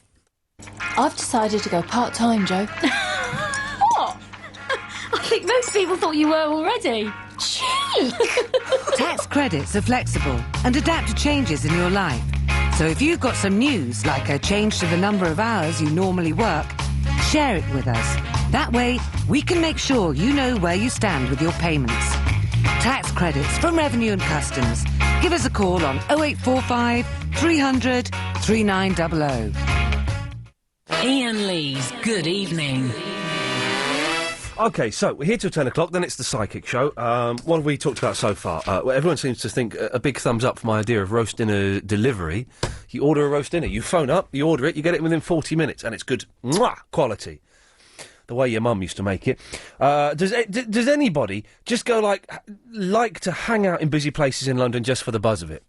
0870 9090 973. Have you ever been to Heathrow Airport just to hang out? I can't believe my next door neighbours. This was years ago. And maybe things were a little bit simpler in those days, but they used to go and hang out and have a day at Heathrow Airport, get some lunch, do a spot of shopping. I can't think of anything more tedious than going to Heathrow Airport. It's one of the better airports, definitely, but wasn't very good. You know, it's not really the most exciting place to hang out for a few hours. You know, I'll go there and meet someone, but that's it. Have you ever been stuck or locked in a place? This is after there was a story about this 77-year-old woman who was locked in a loo overnight for 12 hours. She's not locked in. Bloke said, anybody in here? And didn't hear her go, yeah, I'll be out in a minute. And was stuck there for 12 hours. So we're getting your stories on being locked in places and stuck in places. Also going to give away Tiger Woods for the Xbox 360, thanks to softuk.com, to anyone who can give us the best excuse they've given or heard for not turning up for work, or school, or wedding, or whatever. 0870 90 90 973. And also, are you one of those freaks that's going to go cycling on Sunday and is closed down London? Simon, are you one of those people? Yes, I am, but I'm certainly not a freak, Ian. Come on, that's not nice. Well, you're closing down London just for bikes. Well, not me personally. Well, you're encouraging it by being there. Yeah, that's all right. Listen, let me tell you my reason. Tell me your reason, Simon. Okay. I, with my family, and I have 2 young children, yes, will be able to cycle on the roads safely. Therefore, it enables my children to see all the sights of London and do that in without any problem with cars around. Well, they can do that by walking or getting on the bus or getting on the tube. Why should London be closed down? That's no fun. What do you mean on the tube? What sights can they see on the tube? Or on the bus. Everyone knows that on the top. Fun on the bus. This is it. No, it's a good exercise. you're wrong. No, you're wrong. You're wrong. Going on the top deck of a bus is fun. Okay, all right. Going on the top deck of the bus is fun. Thank you. It's good fun. This happens to be also is an alternative. Right, but why should we, i.e., normal people, have to suffer and have the streets closed down just so that your kids can ride a bike? Let's put it into perspective. Please do, Simon. Right. London is a very big place. Yes. Well done. Yes. Only a very few amount of roads are being closed. Okay. Well. And it was certainly Why should any roads be closed down just so your kids can see London from the back of a bike? Because I don't see the small amount of roads that are being closed. Why should for the small amount of time that they will be closed? Yes, is perfectly acceptable. Well, it's not. It's not. Let me add, I'm a motorist. Well done, you. Well done. But I actually answer the question I've asked you. Why should any roads be closed down for any length of time just so your kids can see whatever they're going to see? I'm sure there'll be other children there as well. Let me finish the question, Simon. I've been a little bit patronising. Why should any number of roads be closed down for any length of time so your kids can see London from the back of a bicycle? Because this is the only opportunity it gives them to do that. Right. That's not an answer to the question, is it? Because it's the only opportunity. That's not an answer to the question. It's very selfish, and as I expected, the people who are doing it are a little bit full of themselves, a little bit pompous, and a little bit patronising. I wouldn't say that. Well, no, you wouldn't, because you're the one that's being pompous, full of yourself, and patronising. And you're not doing it, and so maybe I could apply the same argument to you. Well, what argument to me, Simon? Perhaps you're being a bit too patronising about I'm being patronising because you started patronising me. You've come on here with a little bit of an attitude, and you're being patronising and rude, and you're interrupting. Well, what have I... Hold on, who's being rude? You're the one that said, what are all these idiots doing cycling around London on? Statement of fact. And I haven't patronised anyone. I've been open and honest with my feelings, whereas you're skirting around it, coming up with weak, wishy-washy arguments and talking a load of old guff. Well, what's guff about it? What have I said that's guff? I've said a few roads around the centre of town... Yes. You haven't come up with an argument. You have not come up with an argument. Your argument is, so your kids get to see bits of London on the back of a bike. That's not a good enough reason. That's not a good enough reason to close down one of the biggest cities in the world, is it? Hold really? on, Ian. We're not closing down the city. You are closing down roads in London, and that is not... Just so your kids can go and see... London. Doesn't matter. Just so your kids can go and see... You're obviously a bad parent, Simon. Pardon? You're obviously a bad parent. Really? Yeah, definitely. How'd you work that out? Well, I'll tell you. Because you haven't got the intelligence or the skill or the knowledge of the city that you live in to take your kids safely to look at some of the greatest sights in the world. You have to wait for a special day where they close bits of London down so that they can go on the back of the bike. If you have to wait for that, imagine if this day never happened. Then are you telling me your kids wouldn't get to see the sights of London? They do, but this is just another... Well, then there you go. Then you don't need to close London down, do you? Well, look, this is just another way of doing it. We don't need to. Exactly, No, you we don't need to. So don't. So don't do it then. Well, we don't need to. I'm not doing it. But Simon, by going and condoning it, you are doing it. That's the thing. You are doing it. Right, look, Ian, we don't need this day. Right. Okay? Well, then let's not have it then. Right. Look, listen, I never organised it. But Simon, that's no, that's not good enough. That's not good enough. You saying you didn't organise it, you're not responsible for it. You're going, therefore you're condoning it. Therefore you have to accept. Therefore you have to accept some of the responsibility for it. Okay, fine. And I'm saying is, I think the small amount of inconvenience this is causing, is very insignificant. Okay. And if people want to get across London, there's plenty of other routes they can take without going. Okay. Through So the centre, where these roads are Simon, closed. I'm going to let you go now. Okay. Because I'm finding you really irritating. God almighty, what a patronising Burke he was. If someone's got a better argument than that, can you give me a call? 0870 9090. His argument really was that his kids can see London? Seriously? Was that the best he could do? Alex! Hello, Ian. The thing you're talking about, the roast dinners... It's a good idea, isn't it? Well, I thought it was a good idea, but it actually reminded me of... am I allowed to say sort of chains on air? Sort of...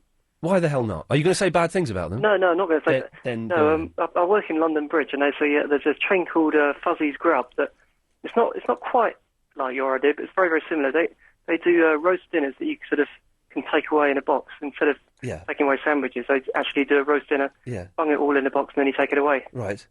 So I thought I was wondering firstly if you'd heard of that, and no, I hadn't. And then it's quite similar to yours. Oh, so you're saying that it exists already, but they won't deliver to your door, will they? Well, I'm not sure. Thank you. I haven't found that out. I mean, if you're going to sort of set up your idea, it's probably worth sort of checking that they don't deliver to your door. But yeah, I think they're probably more of a sandwich shop. So we could. I will check, Alex. But thank you for the heads up. I do appreciate it. Okay. One more thing before I go. I tried to get through a few months ago actually, just to say thanks for the. Asked the artist who phoned off about a year and a half ago with ideas on paintings, and you said do one of Muswell Hill. I did. Oh, you did like the little sort of brick, tiny. Yes, you did. It's a Lego. That's what I'm looking Lego for. Type people, yeah. Yeah. And I did that painting just on your sort of because you said, I saw it. Did you send me a picture of it, or I saw it on a website somewhere? Yeah, ages ago. Yeah. Yeah. But the thing is, I took that to an art fair and I sold it. So just saying thanks a lot for that because that was a good tip. How much did you sell it for? That sold and others didn't. So I thought, well. Oh really? How much did you sell it for? $1,000, but I got... Oh, mate, well done. Yeah, no, I was chuffed about that, but the gallery gets half, so... It was a good picture, because it was of the roundabout, wasn't it? Yeah, that's right, yeah. I saw that. That was fantastic. Have you still got a website? Because I thought your stuff was genuinely brilliant, and people should go and look at it. Thanks a lot, yeah. Well, it's all on... it's with another... I haven't got my own website, it's with another gallery. Well, go on, give it out, go on. Well, it's Enid Lawson. Enid Lawson? Yeah, it's all Enid Lawson. Enid Lawson, and they're fun. And if it is, I remember it's genuinely brilliant stuff. So I recommend everyone goes there. Alex, well done. Thanks for letting me know about that, mate. Okay, well, good luck if you compete with Fuzzies as well. Thank you very much. There we go. What a nice fellow. I saw that picture. I nearly bought that. I couldn't have paid $1,000 for it. Blimey, it's a lot of money. £1,000. It was brilliant though. Absolutely brilliant. It's all these. He does these pictures of places in London, but they look like sort of Lego. They're made out of Lego.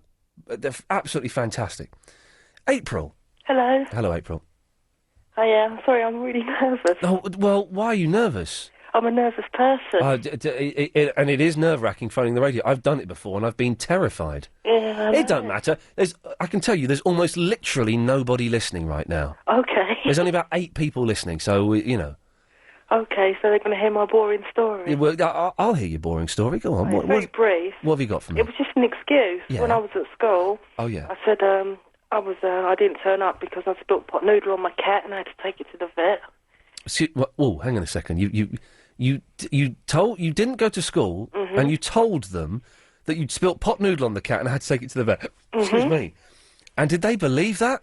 Yeah, and another one I told them was that my cat followed me to school, so I had to take it back home. Jeez, you are weird, aren't you? Yeah, I am. I'm assuming that neither of those things actually happened. No. You're just a serial bunker. Well, I'm just lazy. Just lazy. You've got to respect that. You've got to respect the lazy person. Okay, I'm going to go now. April, listen, thank you very much for that. Okay, bye. Take care, bye-bye. Aren't we getting nice people calling up this evening? Jill. Hello, Ian. Hello, Jill. You know the spending a penny thing, your statement you made ages ago about Chris, if you knew what he meant? Yes. Well, you didn't tell him, though, that it's a very discriminatory thing, or it was. Oh. Because men didn't have to pay a penny. Did they not? No, because you just go in, don't you? Oh, we go to the urinal. Yeah. But so the penny was for the cubicle, was it? Yes, it was. It was, okay, I thought we so. always had to pay a penny. Oh, it was sort of... It's sort of a little bit before my time, but I sort of have a vague recollection of it. And to the point where whenever you're going out, your mother or your grandma always made sure you'd got a penny in your pocket. Ah. Just in case. Just in case. Yes. But what you did really was you hung about a minute waiting for somebody to come out, and you went in before they shut the door. Oh, really? Yeah. So then you could spend the penny on smokes? You could spend it. Yes, probably. Yes. Oh, don't remind me of that. Oh, crikey. You've had a flashback there, Jill, haven't you? I did have a flashback. Yeah, well done. My friend and I used to save a walk everywhere so as we could save the bus fare to buy 5 cigarettes between us. Oh.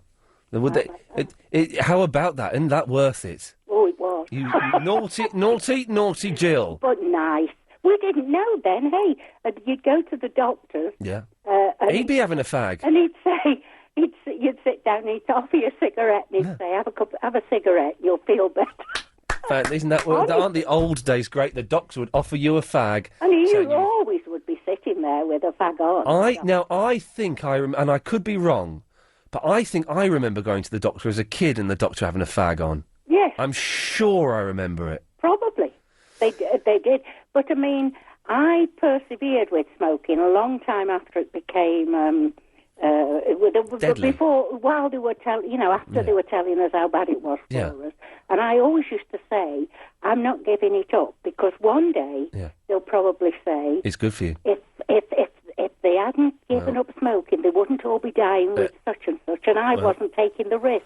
Well, now we know, Jill, it gives you cancer. Yes, we do. I gave up in 1992. Jill, well done. I've got to go. Thank you for that. Can I ask you one thing? Go on, yes. What's the new baby's name? She's called Pepper. Oh, lovely. And she is adorable, and I got to hold her on Tuesday night, and it was like holding a tiny little kitten, and she was like just sort of squeaking and sleepy, and and Dylan, my nephew, has just taken to her, and he's protecting her, and he keeps kissing her, and he's loving it. He sounds like a real charmer, Dylan. He's an absolute darling. Jill, I've got to go. Thanks for that. Darling. Take care. Bye-bye. It's the travel news now. It's Maggie Doyle. Thank you. There's 2 lanes still closed on the North Circular heading eastbound at the Great Cambridge interchange. It's because of a crash. Slow traffic and on the M25 clockwise, and the exit slip is closed for junction 4 at the A21. It's all because of an overturned vehicle that's actually blocking the exit slip. So queues forming on the clockwise main carriageway, the M25. In Farnborough, the A21 remains closed with the burst water main at Fantail. There's delays around the diversion route. A21 itself looking a lot better. In Egham and Windsor Road, the A308, it's closed with a police incident between the A30 Runnymede roundabout and the A328. Over on the tube, severe delays still on the Piccadilly line, delays on the Victoria line, no problems on the trains. LBC 97.3 travel, more throughout the night.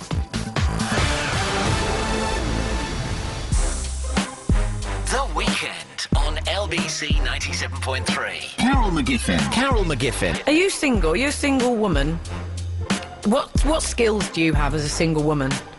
I can change fuses, I can change plugs, I can change light. I can do all of those things. I can even program and set up, like, TV boxes and things like that. I can do all of those things. I even know how to convert analogue video into digital video. I know how to do these things. I know how to do everything. Listen to the very humble Carol McGiffin, Sunday mornings from 10 on London's biggest conversation, LBC 97.3. If you've recently set up in business, think of all the ways it could benefit from a £20,000 injection. Register your business at lbc.co.uk today and you could enter a competition to win £20,000 with James Max, courtesy of Lloyds TSB, the #1 bank for business startups. Conditions apply. The £20,000 business competition with James Max. Sunday afternoon from 5 with Lloyds TSB for The Journey at LBC 97.3. Iain Lee's Good Evening. Oh, dear, we're nearly finished. It's 12 minutes to 10, ladies and gentlemen. 12 minutes to 10. Oh, dear. Got all these documents. Oh, my mum's birth certificate in my bag. I must not lose that. Or I shall be in terrible, terrible trouble. Psychic show's on at 10 o'clock. I'm not in on Sunday. Nick Abbott is in on Sunday. Triple M has finished on the Sundays. Nick's in the next couple of weeks, and then it's all changed. So I shall be back on Monday. Kind of exciting. Susanna. Yes. Hello, Susanna. Hi. Hello. Hello. Hello. Hello. I'm just thinking about being a sad person that went to the airport, and just drove around. No, you didn't, did you? No, what happened was my younger brother was flying in at about 10 o'clock, and my husband said, "Oh, come on, we'll make a night of it." Yeah, we'll make a night of it. Yeah. Okay. Yeah. So what we did was we got there early. He said, "We'll just go around in the buses," and he wore this horrible anorak. What? Yeah. What do you mean round on the buses? Well, there's buses that go from terminal to terminal. Oh, ad God. infinitum. Yeah. And we sat on one of these buses, and then, to my horror, he brought out a pair of binoculars. Oh, no. I would have done anything to get away, but anyway, he brought out the binoculars, and I almost expected him to bring out the soup, a Bovril or something. So he was a plane spotter. Plane spotter. And did you not know this? Well, no, but I knew he had inclinations. Oh, dear. But he has that kind of inclination about him. Well, the anorak sort of gives it away, doesn't it? Yeah. Oh, God. Are you still with him? Yes. Oh, dear. I'm so sorry. I know. Me too. But, but then he said, well, to cap it off, he said, "We'll make a night of it and we'll go to Harry Ramsden's." They have the Harry Ramsden. The chip shop? Yes. Oh, this man must really love you. Oh, yes. He really does. Yes. He said, "And will you have a bit of bread and butter with your cup of tea?" And I'm thinking, get me a large Scotch immediately. Oh, Susanna. How long were you there for? We were there for 3 hours before my brother's flight arrived. Oh, mate. If I'm meeting someone there, You're in and out, aren't you? Pretty much. I sort of maybe get there about half an hour, 45 minutes in advance, just to make sure I've got somewhere to park. No. I don't park. I pull up. Oh, you do the pull up? I do the pull up. I say, I'm pulling up under that sign. There's a big sign that goes around. Okay.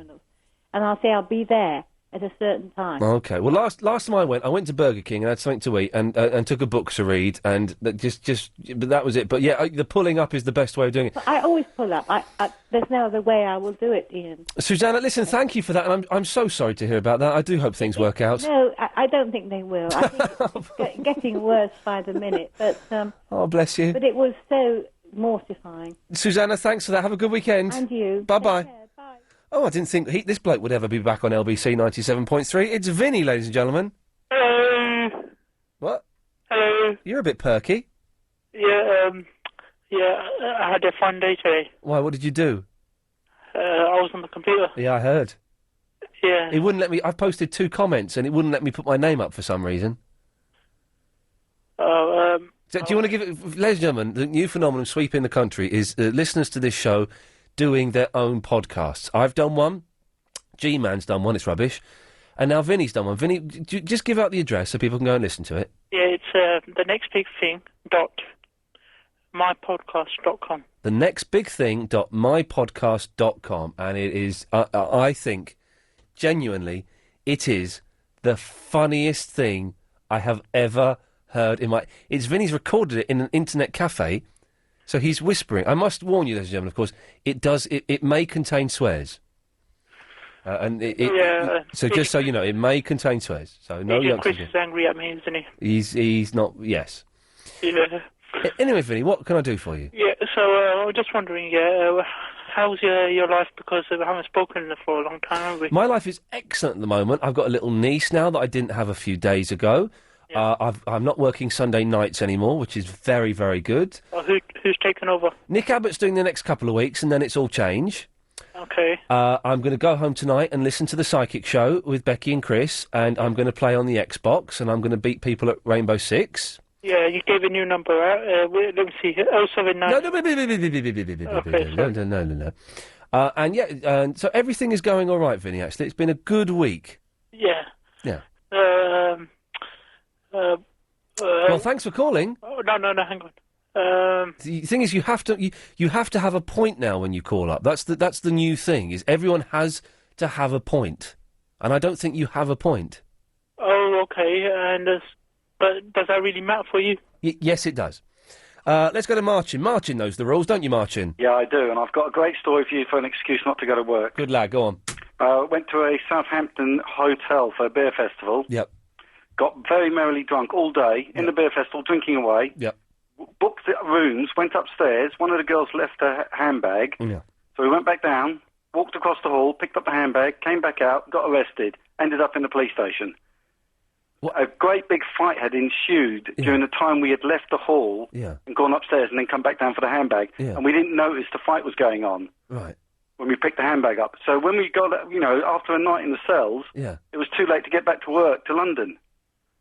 So we had to, after one phone call was to the boss saying, we're not going to make it in today because we're in prison. That's not bad. But it was an awful thing to happen, wasn't it? Because we were innocent. All we did was pick up a handbag. Sorry, I'm confused. I'm confused. Why? So were you arrested for stealing a handbag or for being in the fight? No, they were just booking everyone up. They just put everyone in the cells. I Some see. big fight. We didn't even know what the fight was about because we went upstairs before the fight started. And to be honest, when we came back down, the fight was in full and we didn't even notice it. Yeah. Because we were so drunk, just went, picked up the handbag from the table, on the way back out. Tell you what, my mate's shirt was covered in blood. We must have looked a right pair walking out with a handbag and blood all over his shirt. I bet you no did. No wonder we were locked up that night. Marcin, anything else, sir? Well, I was going to sort of do a recap on last night, but I don't think I've got the time for that now. Well done. You actually haven't. And how is the Minister expected to raise the necessary funds? Clearly the endowment policy mentioned, once surrendered, will provide nothing like enough. The endowment in question will be sold through AAP. Budget for much more by selling through AAP. Call 0845 073 1960. Iain Lee's Good Evening. Ricky. Good evening, Ian. Good evening, Ricky. We haven't got much time, I'm afraid, sir. All right, I'll be quick. Go on, then. This is in this week's Law Society Gazette. Law Society Gazette? In the events diary. Yes. A Japanese musical evening. Oh. 26 September. Yeah. So I suggest you throw a sickie on Wednesday. Okay, Wednesday, is that right? Organised by the British-Japanese Law Association. Oh, it sounds good. In association with Japan Society. Yeah. To be held at the St Lawrence Jewry Church. Right. Guildhall, Gresham Street, London, EC2. And what's going to be happening? Well, that's all it says. There's an email.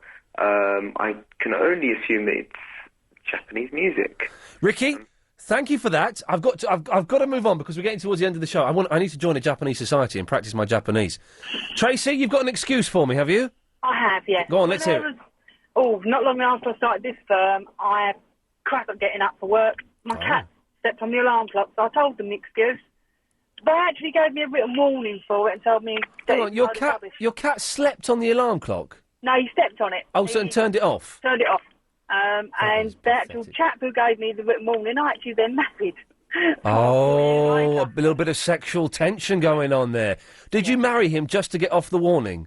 Well, I did wonder at the time, but no. I'll be honest, he's got his perks. Oh, yeah, I bet he did. Tracy, thank you very much for that. I think the winner of that has got to be Iain from Farringdon, whose wife stepped in something unpleasant and got 3 days off work because of that. That's ridiculous. Well done. He's won, what's he won? Tiger Woods PGA for the Xbox 360 from softuk.com. He probably hasn't even got an Xbox. Well, them's the breaks, ladies and gentlemen. Them's the breaks. Right, well, that's it. Pretty much, I think, for the show. There's no other business. Don't forget, I'm not here on Sunday. because the Triple M has now finished. Thank you to everyone who phoned in and took part. It was a good one on Sunday. I've told them they should get the podcast, because it was good, wasn't it? Yes, and also, if anyone wants the Brian Wilson interview... Oh, yes.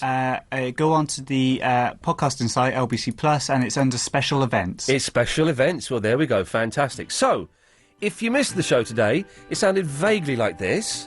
I've come up with a brilliant business idea. Right. Can I pretend I'm one of the dragons or something? The cat had dragged a baby into the flat. Oh, is that bad? It's a little thing that gives you... Pleasure. If you're hungry, you could order a pizza. Well, it's not very interesting. I remember being at a party when I was very, very young, and one of my friends peed in the corner of the room. Oh. My present cat, Blanco, he talks. Yum, yum, yum, yum, yum, yum, yum. You could probably get a Chinese meal delivered to you. Steady on now, what have you been stuck in? A vending machine. Right, well, a little tip. Yeah. It's a two-man job. Uh-oh. You both got to wear thick coats, Yeah. big, thick leather gloves. Oh, God. You could even get a Thai meal delivered to your house. Can I impersonate my voice and be someone else while I'm talking to you? What? What you can't get delivered to your house is a roast dinner. Gordon Brown's got a chip in him. Somewhere. Beef, turkey, chicken, lamb, pork, or nut roast. I don't like it. I'm out. And the funny bit of that is... Bless James. It's the first one of those James has made, and you can see him sort of going, they're going to hate it, they're going to hate... We don't, we love it. That was spot on, man. Thank you very much. Let's just quickly go to line 2. 2, you're on the wireless. All of which makes me anxious. Good lad, there we go. Right, that's it. James, are you with us next week at any point, or...? Next Friday, I believe. Excellent stuff. Always good to have you on board. We like you. Chris, thank you very much, as always, for your contributions this week. Thank you. You're welcome. I'm being polite, aren't I? It's the new me, ladies and gentlemen. Oh, hang on, let's just wait for this to end. There we go. Lovely. Right, that's it. Psychic Show is up next. I'm back on Monday. Have a lovely weekend. All of that guff. Ton. See you later. Line 2, it's over to you.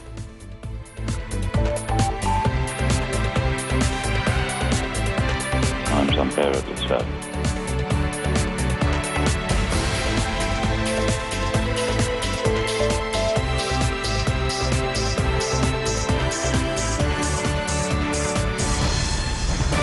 On 97.3 DAB and online. London's biggest conversation. LBC.